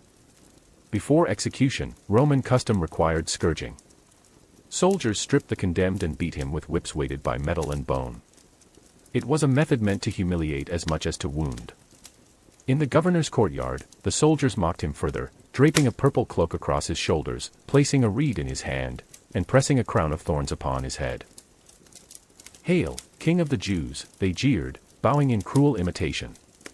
When they tired of mockery, they led him out toward the northern gate, where executions were held beyond the city walls. The place was called Golgotha, the skull. It was a rocky hill used by the Romans as a site of public deterrence. Crucifixion was designed to send a message: rebellion ends in agony. Victims were nailed or tied to wooden crosses, left exposed until death by exhaustion, suffocation, or shock. It was a punishment reserved for the lowest: slaves, foreigners, and traitors. For Jewish sensibilities, the method carried added disgrace: to die upon a tree was to be cursed, according to the ancient law. Thus the sentence combined Roman brutality with Jewish shame. Carrying the crossbeam, weakened from the beating, Jesus stumbled under its weight. A man from Cyrene, named Simon, was compelled by soldiers to carry it part of the way. Women lined the road, weeping. He turned to them and said, "Do not weep for me, but for yourselves and your children." Even in suffering, his words carried the same tone they always had: pity for others, never for himself. At Golgotha, the execution followed Roman precision. He was stripped, nailed to the cross, and lifted upright between two criminals. Above his head, Pilate ordered a placard written in 3 languages: "Jesus of Nazareth, King of the Jews." It was both accusation and irony. The priests protested the wording, asking that it read, "He claimed to be King of the Jews," but Pilate refused. "What I have written, I have written." The inscription would later outlive the empire itself. From the historian's standpoint, crucifixion was not uncommon, yet this one would become singular. The details recorded, his composure, the words spoken from the cross, the reactions of those present, reflect both memory and interpretation. Whether viewed through faith or history, the image remains haunting, a man dying not in defiance but in forgiveness. "Father, forgive them," he said, "for they know not what they do." Around noon, darkness fell over the city. Ancient accounts describe it as an eclipse or dust storm, a sudden dimming of light. For 3 hours, silence hung heavy. The temple priests continued their sacrifices, the soldiers stood watch. The disciples were nowhere to be seen, scattered in fear. Only a few women remained near the cross: Mary Magdalene, another Mary, and John, the youngest disciple. To them he spoke quietly, entrusting his mother to the care of his friend. Then, with a final breath, he said, "It is finished," and bowed his head. Roman protocol required confirmation of death. A soldier pierced his side with a spear, and blood and water flowed, details remembered vividly by witnesses. When it was over, the body was released to a man named Joseph of Arimathea, a respected member of the council who had not consented to the verdict. With Nicodemus, another sympathetic elder, he wrapped the body in linen and placed it in a new tomb hewn from rock, rolling a stone across the entrance before sundown. The Sabbath was approaching, burial had to be swift. That night, the city returned to its festival rhythm. Pilgrims ate their meals, reciting words of deliverance from Egypt, unaware that a crucifixion outside the walls would one day eclipse the memory of empires. For Rome, it was another execution among thousands. For the priests, a dangerous voice silenced. For his followers, it was the collapse of every hope they had carried. The teacher who had spoken of love stronger than death now lay lifeless in a borrowed tomb. The kingdom he proclaimed seemed to have ended before it began. From a modern historian's view, the crucifixion of Jesus is one of the most attested events of antiquity. Roman records, Jewish sources, and early Christian writings converge on the fact of his execution under Pontius Pilate. Its significance, however, lies not in the act itself, one of many under Roman rule, but in how it was remembered. The early followers did not describe it as failure but as fulfillment. The very symbol of shame became a symbol of redemption. The cross, meant to erase a name, instead preserved it. In the stillness that followed, Jerusalem was unaware of the transformation already beginning in secret hearts. The disciples hid, fearful of arrest. The women who had watched from afar planned to return after the Sabbath to anoint the body. The tomb was sealed, guarded by soldiers, the air heavy with silence. Evening shadows lengthened across the valleys, lamps flickered in the streets. The festival's songs of freedom echoed faintly through the night, a haunting reminder that liberation often comes in forms unrecognized. For the listener resting now, imagine the quiet after the crowd has gone. The hill stands empty except for crosses silhouetted against the fading light. Wind moves softly through the grass, the city hums in the distance. The sun sets behind the walls, casting long shadows over stone and earth. In that stillness, grief settles like dust, yet within it lingers the faint pulse of something not yet extinguished, a promise unspoken, waiting in the darkness beneath the rock. Part 14, The Burial and the Empty Tomb. The city was still when the sun rose the next morning. Passover had begun, and the streets of Jerusalem echoed with ritual songs and the smell of roasted lamb. Pilgrims carried out their traditions as they always had, unaware that, just outside the walls, a small group of mourners had spent the night in silence. The teacher from Galilee was dead, his followers scattered, his name whispered only in grief. The burial had been hurried. Roman law demanded that bodies of the crucified be removed before sundown, especially before a festival, to prevent ritual defilement. Joseph of Arimathea, a respected council member, had taken the risk of approaching Pilate to request the body. Permission granted, he and Nicodemus, another elder who had once sought Jesus in secret, wrapped the body quickly in linen, along with a mixture of myrrh and aloes. They laid it in a tomb carved into limestone, new, unused, belonging to Joseph himself. A great stone was rolled across the entrance. The women from Galilee, who had followed him even to the cross, marked the place so they could return after the Sabbath. The tomb lay in a garden near the execution site, not far from the northern walls. By evening, darkness settled over it like a shroud. The Sabbath began, and with it, the stillness of rest. For the first time in years, there was no traveling, no teaching, no crowds. Only silence. His followers hid behind locked doors, fearing arrest. The disciples who had once argued about greatness now sat in stunned quiet, haunted by memory. Their world had collapsed in a single day. That Saturday passed like a long breath held between despair and disbelief. For those who had loved him, grief mingled with confusion. How could a man who spoke of eternal life have died so brutally? How could the one who calmed storms and healed others not save himself? In the ancient world, messiahs were expected to conquer, not to be crucified. Death by Roman hands meant failure, curse, and defeat. Yet something within his followers refused to let go completely. The memory of his compassion, his strength, his unshakable calm lingered like a lamp that would not go out. When dawn came on the third day, the women went to the tomb. The air was cool and heavy with mist. They carried spices to complete the burial rites left unfinished by haste. The city behind them stirred with early movement, vendors setting up stalls, priests preparing offerings, but the garden was quiet. Birds sang among olive branches, dew glistened on stone. As they approached, they saw the tomb's entrance open, the stone rolled aside. Shock halted them. The guards who had been posted were gone. The inside, when they looked in, was empty. Accounts of what followed differ in detail, but all share the same core: the body was no longer there, and the followers soon began to proclaim that he had risen. Mary Magdalene, who had stood by the cross, is remembered as the first to encounter him. At first, she mistook him for the gardener until he spoke her name. The recognition was immediate and overwhelming. "Rabboni," she said, "teacher." Others, later that day, would tell of similar encounters, two travelers on the road recognizing him as he broke bread, a gathering of disciples startled when he appeared among them saying, "Peace be with you." Whether these events are understood as literal appearances or visionary experiences, their impact on history is indisputable. A movement that should have ended in fear began again with renewed conviction. To historians, the empty tomb is one of antiquity's enduring mysteries. The earliest records, letters written within decades, affirm that his followers believed he had been raised. The details of how and in what form differ among sources, but the transformation of those followers is clear. The same men who fled in panic at his arrest now emerged publicly, proclaiming that death itself had been overcome. Something profound had occurred between the despair of Friday and the courage of the weeks that followed. The earliest community in Jerusalem did not speak of myth but of witness. They used the language of testimony, of seeing and touching.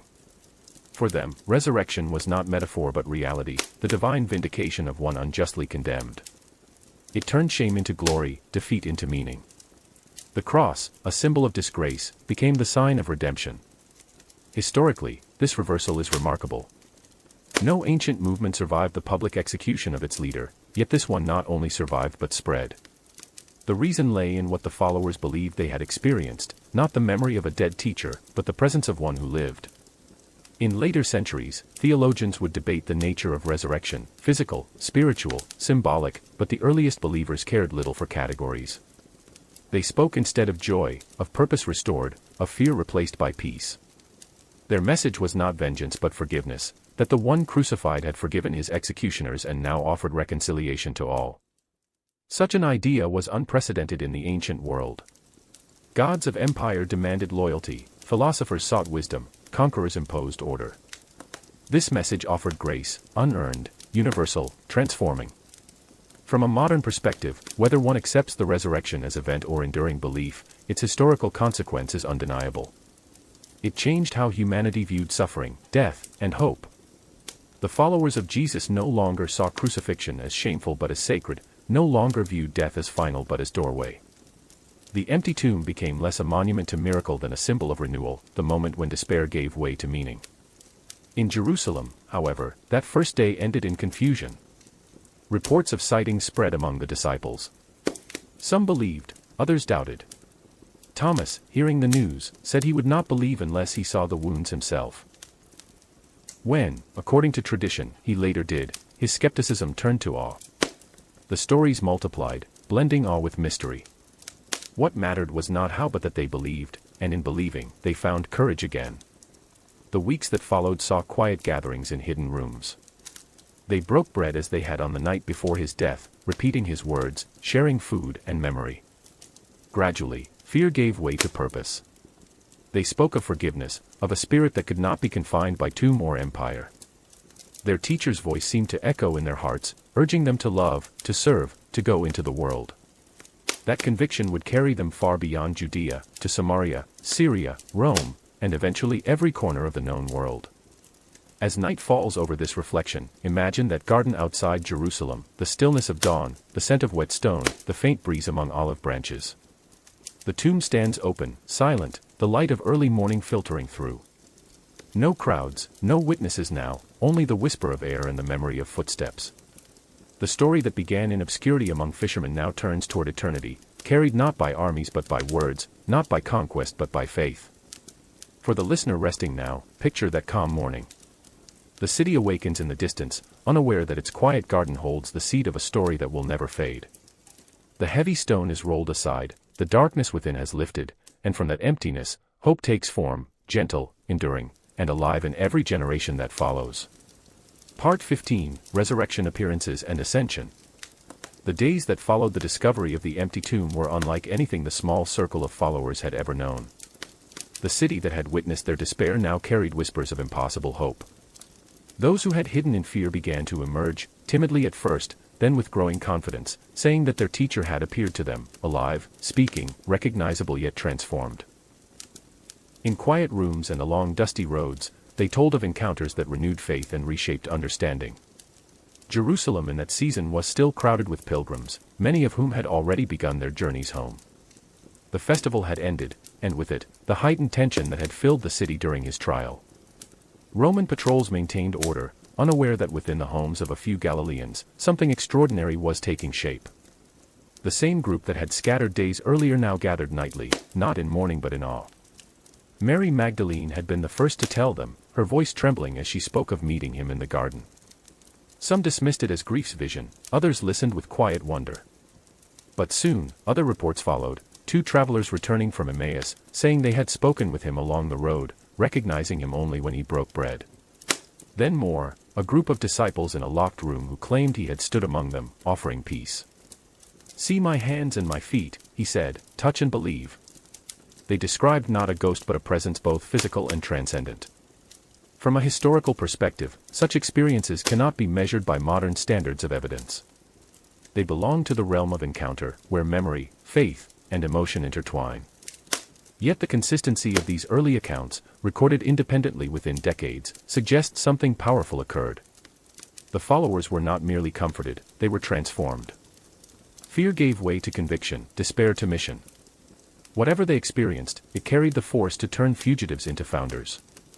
Thomas, one of the 12, is remembered for his skepticism. Absent at first, he refused to believe without direct proof. A week later, the story says, the teacher appeared again, inviting Thomas to touch his wounds. "My Lord and my God," Thomas whispered, overwhelmed. The scene captures both the intimacy and humanity of these moments. Doubt met with understanding, not condemnation. In later generations, Thomas's story would become a symbol of faith that seeks evidence yet remains open to wonder. The early appearances were not confined to Jerusalem. Some accounts speak of Galilee, familiar shores where the journey had begun. There, by the sea, the disciples returned to fishing, perhaps uncertain of what to do next. In the gray light of dawn, a figure stood on the beach, calling to them to cast their nets once more. When they did, the nets filled, and recognition dawned. On the shore, they found a small fire, fish cooking, bread prepared. The simplicity of the moment, shared meal, quiet conversation, mirrored the heart of his teaching, presence amid the ordinary, life continuing in humility.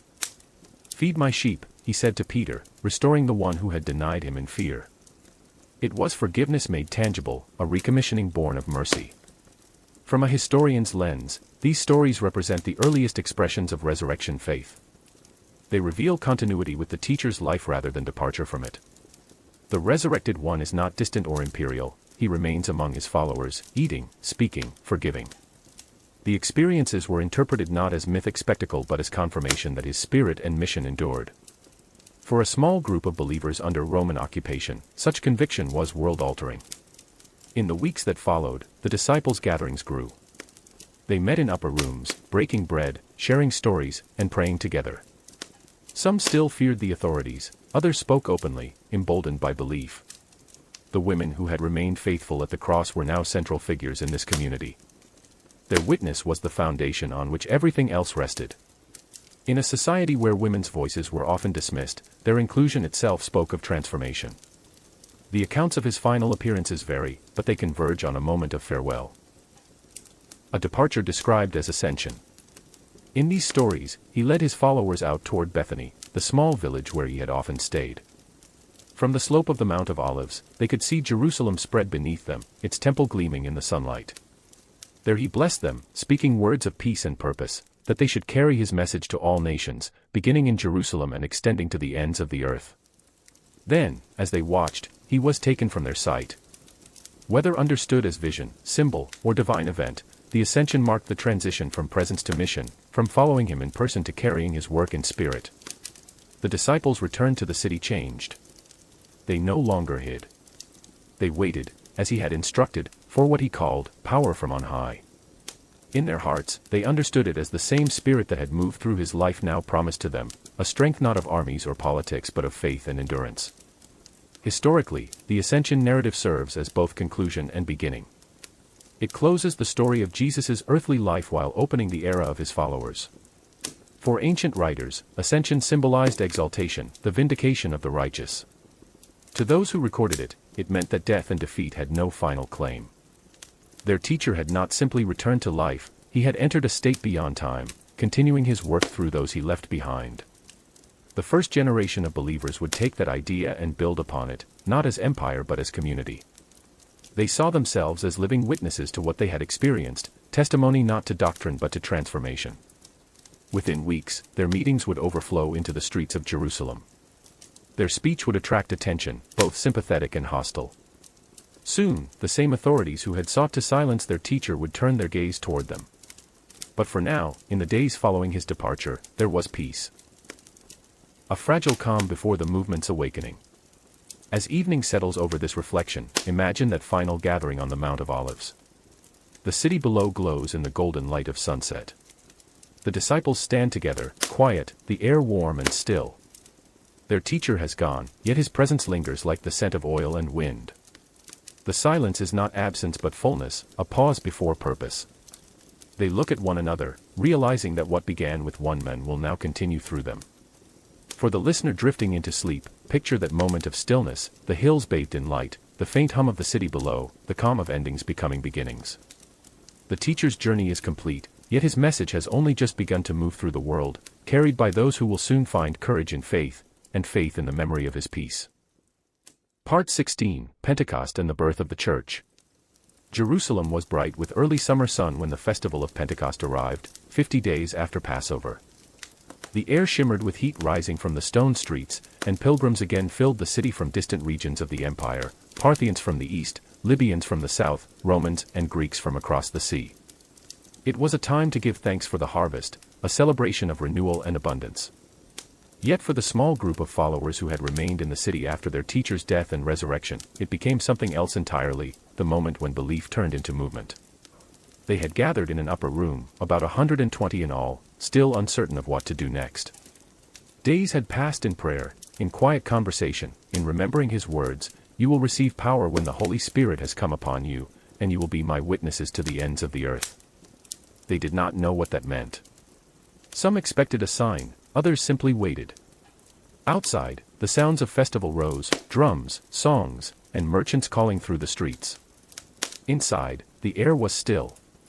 Then, according to the earliest accounts, something happened that they could describe only through metaphor. A sound like wind filled the room, sudden, enveloping, impossible to locate. Tongues of flame seemed to flicker above them, and they found themselves speaking in languages they had never learned. The noise drew people from the streets, who heard them declaring wonders of God in their own dialects. Confusion turned to astonishment. "Are not all these who speak Galileans?" the crowd asked. Some laughed, thinking them drunk. Others sensed that something holy was unfolding. From a historian's view, the event known as Pentecost marks the symbolic birth of the Christian movement. Whether the account describes an ecstatic experience, a moment of communal inspiration, or later theological reflection, it captures a transformation both emotional and social. A small, frightened group became a confident, public witness. The story's imagery of wind and fire, ancient symbols of divine presence, spoke to the renewal of courage, to breath replacing silence, to illumination driving out fear. Amid the crowd, one voice rose above the rest. It was Peter, the fisherman who had once denied knowing his master in the dark courtyard of the high priest. Now he spoke with authority. "These men are not drunk, as you suppose," he said, "but this is what was spoken by the prophet Joel, I will pour out my spirit upon all flesh." His words traced the line from ancient prophecy to present experience, from Israel's hope to the fulfillment they now proclaimed. He spoke of Jesus, of his life, death, and resurrection, and declared that the one rejected had been vindicated by God. The message was simple yet radical, that forgiveness and renewal were now open to all who turned their hearts toward compassion and truth. Those who heard him felt moved, perhaps by rhetoric, perhaps by something deeper. According to tradition, 3,000 people accepted the message that day, forming the nucleus of the first community. They gathered daily for prayer, for meals, for the sharing of goods so that none would be in need. They met not in temples of stone but in homes and courtyards, wherever hospitality was offered. Their faith was practical, built on generosity and equality. Women were included, the poor were valued, and slaves found welcome. In a society divided by class and purity, such inclusiveness was revolutionary. From this small beginning, a new pattern of life took shape. They continued to attend the temple, but their fellowship was distinct. They broke bread in remembrance of their teacher's final meal, repeating his words, "Do this in memory of me." They prayed using his simple model, addressing God as Father, seeking daily bread, forgiveness, and peace. Their identity was not marked by clothing or ritual but by behavior, love of neighbor, patience under persecution, and care for the marginalized. In the streets of Jerusalem, they became known for kindness. Yet even this early harmony carried risk. The message they proclaimed, that God's favor extended beyond temple and sacrifice, threatened existing hierarchies. The priestly elite viewed them with suspicion, and Roman authorities were wary of any growing movement that could stir unrest. The followers themselves still considered their faith part of Judaism, not something separate. They worshipped the same God, read the same scriptures, and saw in their teacher the fulfillment of promise. The name Christian would not yet exist, they called themselves the Way. Among them, leadership emerged naturally. Peter spoke with conviction, John offered quiet steadiness, James, known for wisdom, guided their internal matters. Others took on service roles, distributing food, helping widows, caring for the sick. They believed that the spirit that had animated their teacher now worked through them collectively, not through hierarchy but through shared purpose. When disputes arose, they resolved them in council, seeking consensus rather than decree. In this way, the first church formed, not as institution but as community. From a modern standpoint, Pentecost represents a convergence of history and meaning. It transformed a localized group of Galilean disciples into a transnational movement. The language imagery, each hearing in his own tongue, symbolized the universality of their message. The faith that began in a single culture now spoke to many. This inclusivity would later fuel both expansion and tension as the message spread into the Greek-speaking world, where philosophical traditions met Hebrew prophecy. But in these first days, it was unity, not division, that defined them. As days turned to weeks, they gathered daily in the temple courts, teaching and healing. The book of Acts preserves stories of shared meals, sudden courage, and acts of compassion that drew attention. Crowds gathered again, not to see miracles of spectacle but to witness lives changed. A sense of purpose bound them together stronger than fear. They no longer asked when the kingdom would come, they lived as though it had begun already. The city authorities soon took notice. The same council that had condemned their teacher summoned them, questioning by what authority they acted. Peter replied, "We cannot help speaking about what we have seen and heard." Threats followed, but the followers persisted. Their strength came not from power but from conviction. For the first time, the world saw what it meant to live out the words of one who had said, "Love your enemies, and do good to those who persecute you." The historian can trace, from this moment, the gradual emergence of organized faith, small communities forming around shared meals and memory, letters exchanged between cities, leaders traveling along Roman roads carrying news and encouragement. But in its beginning, the movement was quiet and local, born of prayer and courage. The sound of wind and flame that once filled the upper room now moved through human lives, gentle but unstoppable. As night settles over this reflection, imagine the city of Jerusalem bathed in moonlight, its walls still warm from the day's heat. In an upper room, lamps flicker as men and women speak softly of what they have seen, their voices mingling with the faint hum of festival songs in the distance. The air is still, yet something alive moves through it, a sense of new beginning, of faith spreading like light through darkened streets. For the listener drifting into rest, picture that moment of quiet unity, the murmured prayers, the gentle crackle of oil lamps, the calm of a world forever changed by courage born from belief. The teacher's words echo in their hearts, "Peace I leave with you." And from that peace, the story moves outward, carried by those who have learned that love, once awakened, cannot be confined. Part 17, The Apostles' Missions. The calm that followed Pentecost did not last long. Growth brings attention, and attention brings risk. Within months, the small community that met in Jerusalem's upper rooms found itself at a crossroads, drawn between devotion and danger, between the safety of secrecy and the call to spread their message. The spirit that had filled them urged outward motion, and soon the followers of the Way began to move beyond the walls of the city, carrying with them the memory of the teacher who had changed their lives. The earliest missions were simple and local. The apostles, those who had walked beside him, traveled through Judea and Samaria, speaking in synagogues, marketplaces, and homes.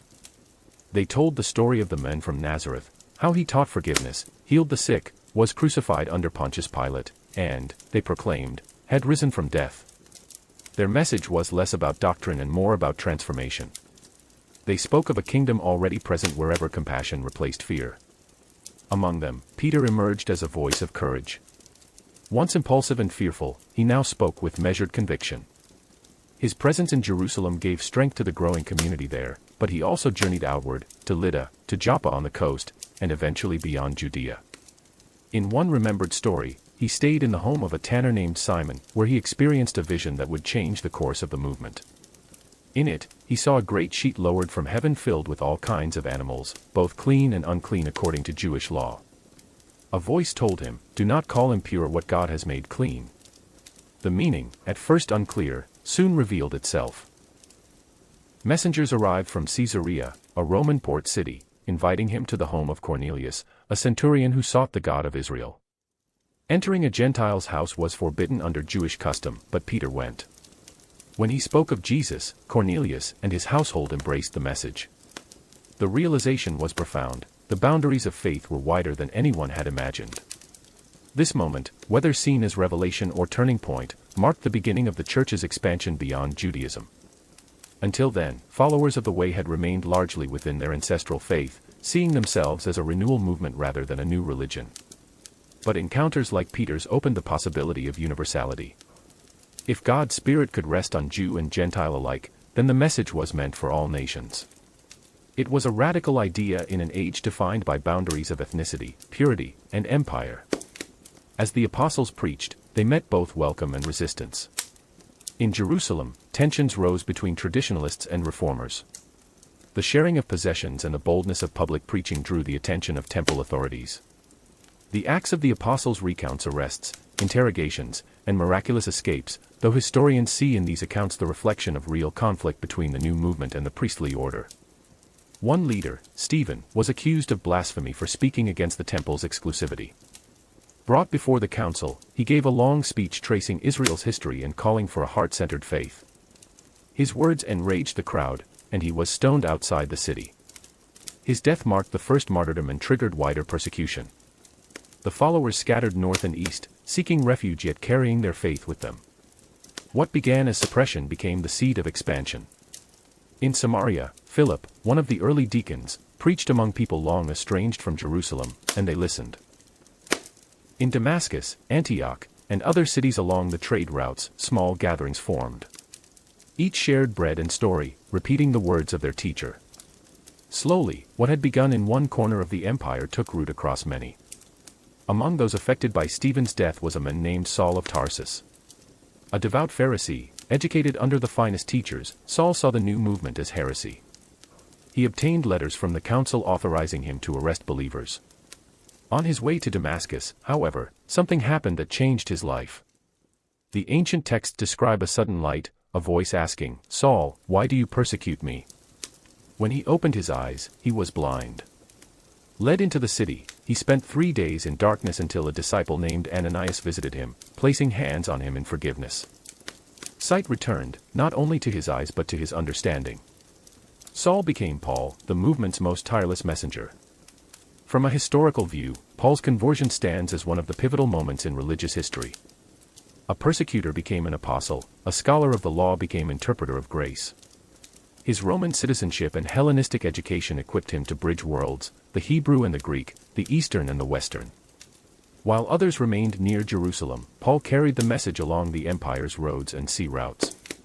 His journeys, first to Asia Minor, then Greece, then Rome itself, would shape the faith into a global force. In the earliest years, the apostles did not carry scrolls or symbols, only stories and memory. They worked as they traveled, tent-making, fishing, trading, to support themselves. They relied on hospitality, following their teacher's instruction to accept what was given and move on when rejected. Their message spread through households, one relationship at a time. Women often played key roles, hosting gatherings, providing shelter, and teaching converts. In an age when social status defined worth, such inclusion was extraordinary. As communities multiplied, they faced practical questions: should non-Jewish converts follow Mosaic law? Must they be circumcised or observe dietary restrictions? The debate reached a summit at what later writers called the Council of Jerusalem. Peter, Paul, and James met to decide whether Gentile believers needed to become Jews first. The decision, to welcome them without full conversion, opened the door for universal faith. It preserved continuity with Israel's story while embracing diversity across cultures. The outcome was both spiritual and political, defining the movement's future identity. From a modern historian's perspective, this period marks the transition from sect to religion. Within 20 years of its founder's death, communities existed from Judea to Greece. They shared letters, prayers, and songs, they baptized new members and broke bread in remembrance. Persecution strengthened solidarity. The empire's vast network of roads, designed for commerce and conquest, now carried a message of peace. The irony was striking. The same system that had crucified their teacher enabled his message to travel farther than any empire before it. Yet expansion brought new trials. The apostles faced imprisonment, shipwrecks, and exile. James, one of the original 12, was executed in Jerusalem. Peter and John were arrested multiple times. Paul endured beatings and hardships but continued writing letters to guide and encourage the scattered groups. His words, preserved in parchment and memory, would later form the earliest Christian writings, addressed not to kings but to ordinary people, craftsmen, widows, slaves, and merchants trying to live faithfully in a pagan world. Through all this, their message remained consistent, that love was stronger than death, that forgiveness could rebuild societies, and that every person carried divine worth. They offered no political revolt, no wealth, no promise of worldly success, only the transformation of the human heart. In an empire of power and hierarchy, such a vision quietly subverted everything. As evening falls on this reflection, imagine the apostles resting after a long journey. They sit by a small fire beside a dusty road, the stars above them bright and uncountable. The night air is warm, carrying scents of salt and sand. Around them lie the tools of travel, worn sandals, parchments, baskets of bread. They speak softly of the towns they have visited, of faces remembered, of hopes for the days ahead. Their work has only begun, yet already the message moves like wind across the sea, unseen but unstoppable. For the listener drifting into rest, picture that quiet campfire, the glow against the desert dark, the calm after long days of walking, the sense of purpose that holds them together. The world beyond sleeps unaware that its story is being rewritten by travelers who carry no weapons, only words. And in their hearts, the same peace endures, the peace their teacher left with them, spreading now from voice to voice, life to life, through all the corners of the world. Part 18, Paul's Journeys and Letters. By the middle of the 1st century, the Roman Empire stretched from the deserts of Syria to the hills of Britain. Its roads bound cities together in a web of commerce, culture, and control. Along these roads traveled merchants, soldiers, pilgrims, and now, a new kind of messenger. Paul of Tarsus, once a persecutor of the early followers of the Way, had become its most tireless apostle. His journeys would trace the contours of empire, planting communities that would one day outlast it. Tarsus, his birthplace, was a city of both Greek and Semitic culture, known for its schools of philosophy. Paul spoke fluent Greek and understood the logic of Stoicism, yet he remained deeply shaped by the Hebrew scriptures. This dual heritage made him a bridge between worlds. He saw in the message of Jesus not a break from Israel's faith but its fulfillment, law transformed by love, sacrifice replaced by mercy. It was this synthesis, articulated through his travels and letters, that allowed the movement to take root in Gentile soil. His first journey began with Barnabas, a companion known for patience and generosity. They traveled by sea from Antioch to Cyprus, then north into Asia Minor, modern-day Turkey, visiting towns like Pisidian Antioch, Iconium, Lystra, and Derbe. The pattern repeated everywhere they went: arrival in a synagogue, proclamation of the message, curiosity, then division. Some welcomed their words as hope, others saw them as heresy. When opposition arose, they moved on, leaving behind small groups of believers to nurture what had begun. The journey was difficult. Roads were rough, weather unpredictable, and travel dangerous. Yet Paul pressed on, driven by conviction that the message must reach all people. In each city, he adapted his words to the audience. To Jews, he spoke of the covenant and prophets; to Greeks, he used the language of philosophy. When he stood in Athens, surrounded by marble temples and statues of gods, he addressed the crowd with respect: "I see that you are very religious. What you worship as unknown, I proclaim to you." He described a creator not confined to temples or images, one in whom we live and move and have our being. To philosophers steeped in Stoic and Epicurean thought, his words resonated with surprising familiarity, even as they pointed to a single moral center rooted in compassion. From a historian's perspective, Paul's genius lay not only in theology but in strategy. He targeted cities, urban hubs along trade routes, knowing that ideas spread through commerce. His converts often included artisans, merchants, and women of influence.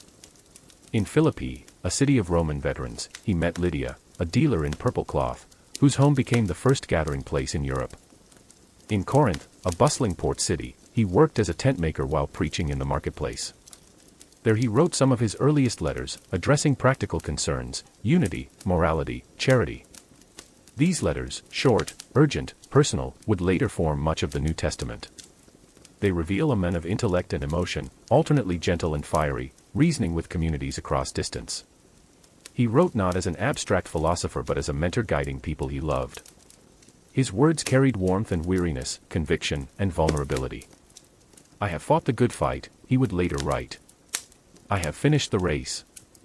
Yet in earlier letters, one senses both struggle and faith wrestling together. "We are hard-pressed on every side, but not crushed, perplexed, but not in despair." Each city presented its own challenges. In Galatia, disputes arose over whether Gentile converts must adopt Jewish law. In Corinth, divisions fractured the community. In Thessalonica, persecution forced him to flee by night. Still, his letters show patience. He urged love above pride, humility above argument. To the Galatians he wrote, "There is neither Jew nor Greek, slave nor free, male nor female, for you are all one." It was a statement of radical equality in a world built on hierarchy, a vision that would echo through centuries. Paul's later journeys carried him farther west. In Ephesus, a great port on the Aegean, he stayed for more than 2 years, teaching in public halls. The city, famed for its temple of Artemis, became a focal point of both fascination and conflict. His message of a single God threatened the livelihood of craftsmen who made idols. Riots broke out, and he was forced to leave. Yet even as opposition mounted, his influence deepened. The communities he founded communicated with one another, creating a network that transcended geography. They exchanged letters, offerings, and support, forming the first threads of an international faith. From a historical standpoint, these networks were key to the movement's survival. Rome's infrastructure, meant to maintain imperial power, unintentionally served its spread. Roads allowed missionaries to travel safely. Greek, the lingua franca of the empire, allowed communication across cultures. In this way, faith rode the same currents as trade and philosophy, quietly transforming the world from within. Paul's journey eventually led him back to Jerusalem, where his success among Gentiles provoked controversy. Some believers still insisted that adherence to Mosaic law was required. Others, following Paul's vision, argued that the new covenant transcended such boundaries. His arrival in the city sparked unrest. Roman officials, intervening to maintain peace, arrested him. As a citizen of Rome, he exercised his right to appeal directly to the emperor. Thus began his final voyage, a perilous sea journey to the imperial capital. The voyage to Rome was itself a story of endurance. Aboard a grain ship bound for Italy, he faced storms and shipwreck near Malta. The ancient accounts tell of his calm amid chaos, encouraging sailors even as the vessel broke apart. When they reached shore, he tended the sick and gave thanks before resuming the journey. His presence, even in captivity, inspired those around him. In Rome, he lived under guard but was allowed visitors. There, in a modest house, he continued to teach and write. Tradition holds that he was eventually executed during Nero's reign, likely by beheading, around the same time that Peter was crucified. Whether he died in isolation or surrounded by companions is unknown. What is certain is that his influence did not end. His letters continued to circulate, copied by hand, read aloud in gatherings from Syria to Spain. Over time, they formed the intellectual backbone of early Christian thought, shaping how faith engaged philosophy, morality, and governance. From a modern historian's view, Paul's work transformed an obscure Jewish movement into a world religion. His letters bridged the gap between personal faith and social ethics, between divine grace and human responsibility. He took a message born on the shores of Galilee and carried it to the heart of the empire. He reinterpreted the crucifixion, Rome's tool of humiliation, as the ultimate expression of love's triumph over power. To the ancient world, this inversion of values was revolutionary. As evening falls over this reflection, imagine the old apostle in Rome, seated by lamplight, writing on a scrap of parchment. Outside, the city hums with the sound of carts and voices. The air smells of smoke and sea salt. He pauses, listening, aware that his words will travel farther than his feet ever could. In that dim room, under the shadow of empire, he writes of faith, of endurance, of love that bears all things, believes all things, hopes all things, endures all things. For the listener drifting toward sleep, picture that quiet room in Rome. The flicker of the oil lamp, the scratch of the quill on parchment, the hush of thought made eternal. The teacher's journey had ended, but the messenger's work continued. Through words, through courage, through the quiet persistence of belief, the story moved onward, out of the ancient world and into every age that would follow. Part 19: The Spread of Christianity Through the Roman Empire. When Paul's letters began to circulate among the growing network of communities, the Roman world was in a fragile balance. The empire offered stability and roads that reached across continents, yet beneath its order lay inequality, fear, and longing for meaning. Across its vast provinces, Asia Minor, Syria, Egypt, Greece, Italy, the message carried by the apostles began to take root in quiet places, workshops, kitchens, courtyards, and catacombs. The transformation of the world would not come from palaces or armies but from gatherings of the humble, where bread was broken and words of hope were whispered in the night. In the decades following Paul's death, the faith he helped to spread grew organically.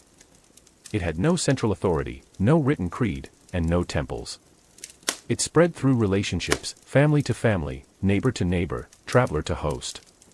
Traders carried it along the roads of commerce, soldiers whispered it in the barracks, slaves brought it into the homes of the wealthy. Women, often constrained by social hierarchy, found in it a new dignity, serving as leaders and benefactors of small house churches. In this quiet way, the movement expanded, its power rooted not in visibility but in integrity. The early followers called their gatherings ecclesiae, assemblies of believers, borrowing a Greek word for civic meetings but giving it new meaning. They met in homes for meals and prayer, reading aloud letters from apostles and retelling the stories of Jesus' life and teachings. There were no grand rituals at first, only simple gestures of community. Shared food, shared faith, shared care for those in need. They supported widows, orphans, and the poor, earning a reputation even among outsiders for compassion. The philosopher Lucian, writing centuries later, would describe them, sometimes mockingly, sometimes with awe, as people who love one another from the first day. From a historian's perspective, the strength of this early network lay in its adaptability. The message could cross cultures because it was not bound to a single language or social class. In Greek cities, it spoke of moral virtue; in Roman provinces, of freedom from fear; in Jewish communities, of fulfillment of the covenant. Wherever it went, it absorbed the rhythms of local life, yet its center remained constant, the belief that divine love had entered history through the life and death of a man who chose compassion over power. Persecution began sporadically, driven not by organized campaigns but by suspicion. The empire valued religious tolerance as long as worship did not challenge loyalty to Caesar. Christians, however, refused to offer sacrifice to the emperor's image, believing allegiance belonged to God alone. To Roman officials, this seemed subversive. To neighbors, their secrecy was unsettling. Rumors spread that they practiced strange rites, that their shared meals hid forbidden acts. Misunderstanding bred hostility, and arrests followed. Yet persecution, rather than extinguishing faith, refined it. Stories of steadfastness, of believers singing in prisons, forgiving their captors, spread as quietly as the message itself. The historian Tacitus recorded that after a great fire in Rome, Emperor Nero blamed the Christians, ordering their deaths to divert suspicion from himself. They were executed in gardens and arenas, spectacles meant to discourage sympathy. But witnesses saw their calm and courage, and the stories spread. In death, they bore witness to life. Over time, martyrdom became not tragedy but testimony. Proof that conviction could outlast fear. The empire, built on coercion, faced an ideology it could not conquer: conscience. By the end of the 1st century, communities existed from Spain to Mesopotamia. Each developed its own customs, yet they remained linked through letters and shared memory. The Gospel accounts began to take written form, Mark first, then Matthew and Luke, then John, each shaping the oral traditions into narrative. The letters of Paul, Peter, James, and John were copied and exchanged. By the 2nd century, these writings circulated widely, forming the core of what would later become the New Testament. The written word preserved unity amid distance. The structure of leadership also evolved. Where once apostles guided by presence, now elders and bishops guided by correspondence. Deacons served practical needs, caring for the poor and organizing gatherings. The Eucharist, once a shared meal, became ritualized, its words echoing the Last Supper. The sign of the cross began to appear, not as ornament but as secret mark among believers. In catacombs beneath cities like Rome and Alexandria, symbols were carved into stone: fish, anchor, dove, and lamp, images of faith, hope, and endurance. From a modern viewpoint, the expansion of Christianity through the Roman Empire represents one of history's most remarkable social transformations. A movement begun by a small group of outcasts grew, within 3 centuries, into a faith that would shape civilizations. Its power lay not in conquest but in persuasion, not in wealth but in witness. It offered what the world's philosophies could not, an answer to suffering rooted not in escape but in love. In an empire where gods demanded offerings, this faith offered grace freely. The intellectual world of the time also began to respond. Philosophers like Justin Martyr sought to explain Christianity in the language of reason, arguing that divine truth had spoken through both prophets and philosophers but was now fulfilled in Christ. His writings, and those of others who followed, laid the groundwork for theology as dialogue rather than dogma. The early church thus became a meeting point between revelation and reason, between inherited faith and new understanding. Even as persecutions continued under later emperors, Decius, Valerian, and Diocletian, the faith persisted. Believers met in secrecy, worshipped by candlelight, and buried their dead in underground chapels. Some fled to the desert, seeking solitude and purity of devotion. These early hermits, living in caves and huts, would later inspire the monastic tradition.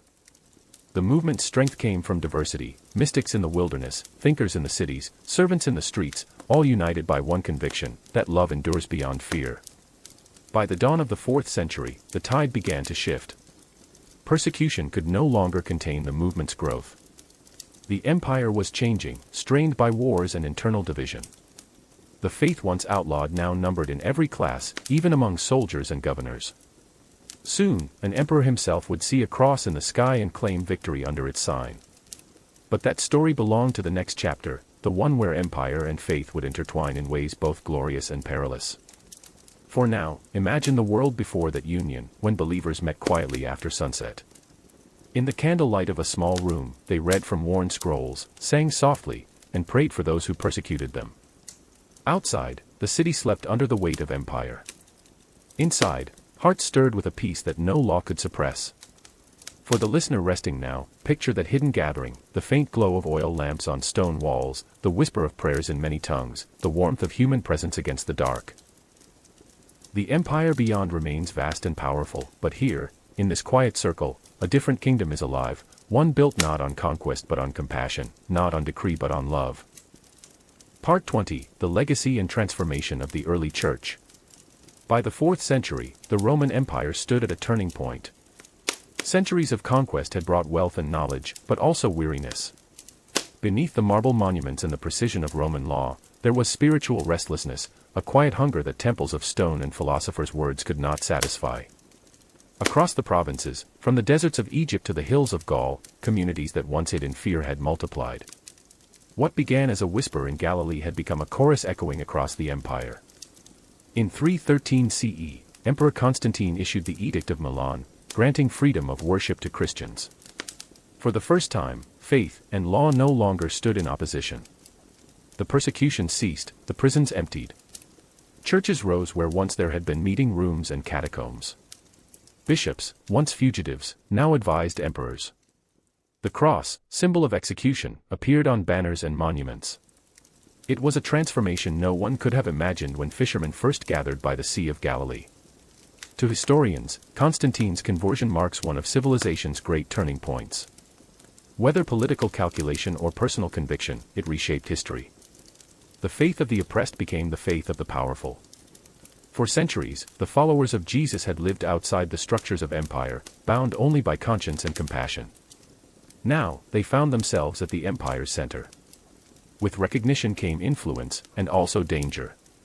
Faith that had survived persecution would now face a subtler test: prosperity. The church began to organize formally. Councils were convened to clarify belief and resolve disputes. In 325, at Nicaea, bishops from across the known world gathered under imperial invitation.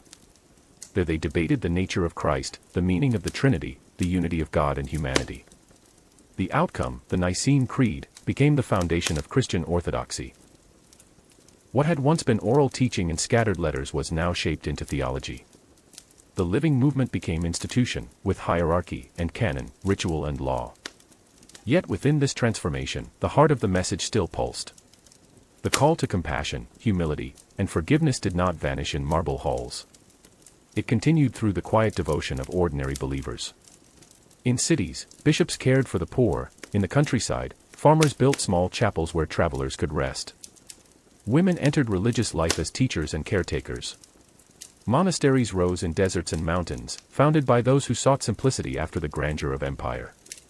Men like Anthony in Egypt, Basil in Cappadocia, and later Benedict in Italy withdrew from public life not out of rejection but reverence, seeking to live the gospel stripped of luxury. Their solitude gave birth to new forms of community, disciplined, peaceful, devoted to prayer and service. From a modern perspective, the transformation of the early church is a paradox. It gained structure but risked spirit, it achieved power but faced the temptation of control. Yet even amid institutional complexity, the essence of the original message endured. The idea that every human being held divine worth slowly reshaped law and custom. Abandoned infants were rescued, hospitals were built, and the poor began to be seen not as a burden but as brothers and sisters. The empire's conscience, once indifferent to suffering, began to change. Over centuries, the teachings of Jesus radiated outward into culture, into art, philosophy, and governance. In the ruins of Rome's decline, monasteries preserved knowledge, copying manuscripts that would have otherwise been lost. Cathedrals rose where emperors had built temples, their stone arches lifting prayers toward the sky. Painters and poets turned the gospel stories into beauty, and even those who doubted the faith could not escape its influence. Compassion became virtue. Mercy, strength. The teacher who had walked dusty roads barefoot now walked in the imaginations of nations. The historian sees here both continuity and contradiction. The church that emerged bore the marks of human imperfection, divisions, wars, and political entanglements, but beneath them flowed the same current that began in Galilee. Every reformer, every mystic, every act of kindness traced its lineage to that first vision, that love is stronger than death, that service is greater than pride, that peace outlasts power. Institutions changed, but conscience endured. In time, the empire itself would fall. Rome's legions would fade into memory, its marble crumble into dust. Yet the movement that once trembled beneath its shadow would remain. The gospel crossed frontiers Rome never reached, carried by traders, monks, and dreamers. It found expression in languages yet unborn. It inspired universities, hospitals, and movements for justice. It also faced corruption, division, and doubt. But through it all, the image of one man, gentle, resolute, forgiving, remained its center. From a historical lens, the endurance of his legacy is not explained by power or conquest but by resonance. The words he spoke were not bound to time. Blessed are the meek. Love your enemies. Do to others as you would have them do to you. They addressed not nations but the human condition. Every age has returned to them, finding in their simplicity a mirror of its own need for renewal. In our time, centuries removed from the dust of Galilee, the story remains. It continues in quiet acts of courage, in kindness to strangers, in forgiveness given when none is deserved. The institutions built in his name have changed form countless times, yet the essence persists, a reminder that divinity meets humanity not in triumph but in compassion. As evening settles over this final reflection, imagine the world still beneath a vast, star-filled sky. The noise of empire is gone. The roads once walked by apostles lie silent under layers of time. Yet somewhere, in a small home or chapel, a candle flickers, its light soft but unwavering. A prayer is whispered, perhaps the same words spoken 2,000 years ago beside a quiet lake. For the listener drifting toward rest, picture that gentle glow in the dark. The story that began with a carpenter's son in a distant land has never ceased. It lives in memory, in faith, in the quiet reaching of the human heart toward hope. The teacher's journey, his life, death, and love, flows onward still, not confined to history but alive in every act of kindness that bridges one soul to another. And in that unbroken current of compassion, his ministry continues, eternal as the stars that shine above a sleeping world. Thank you for joining me once again tonight, and make sure to subscribe and comment what you want to see next.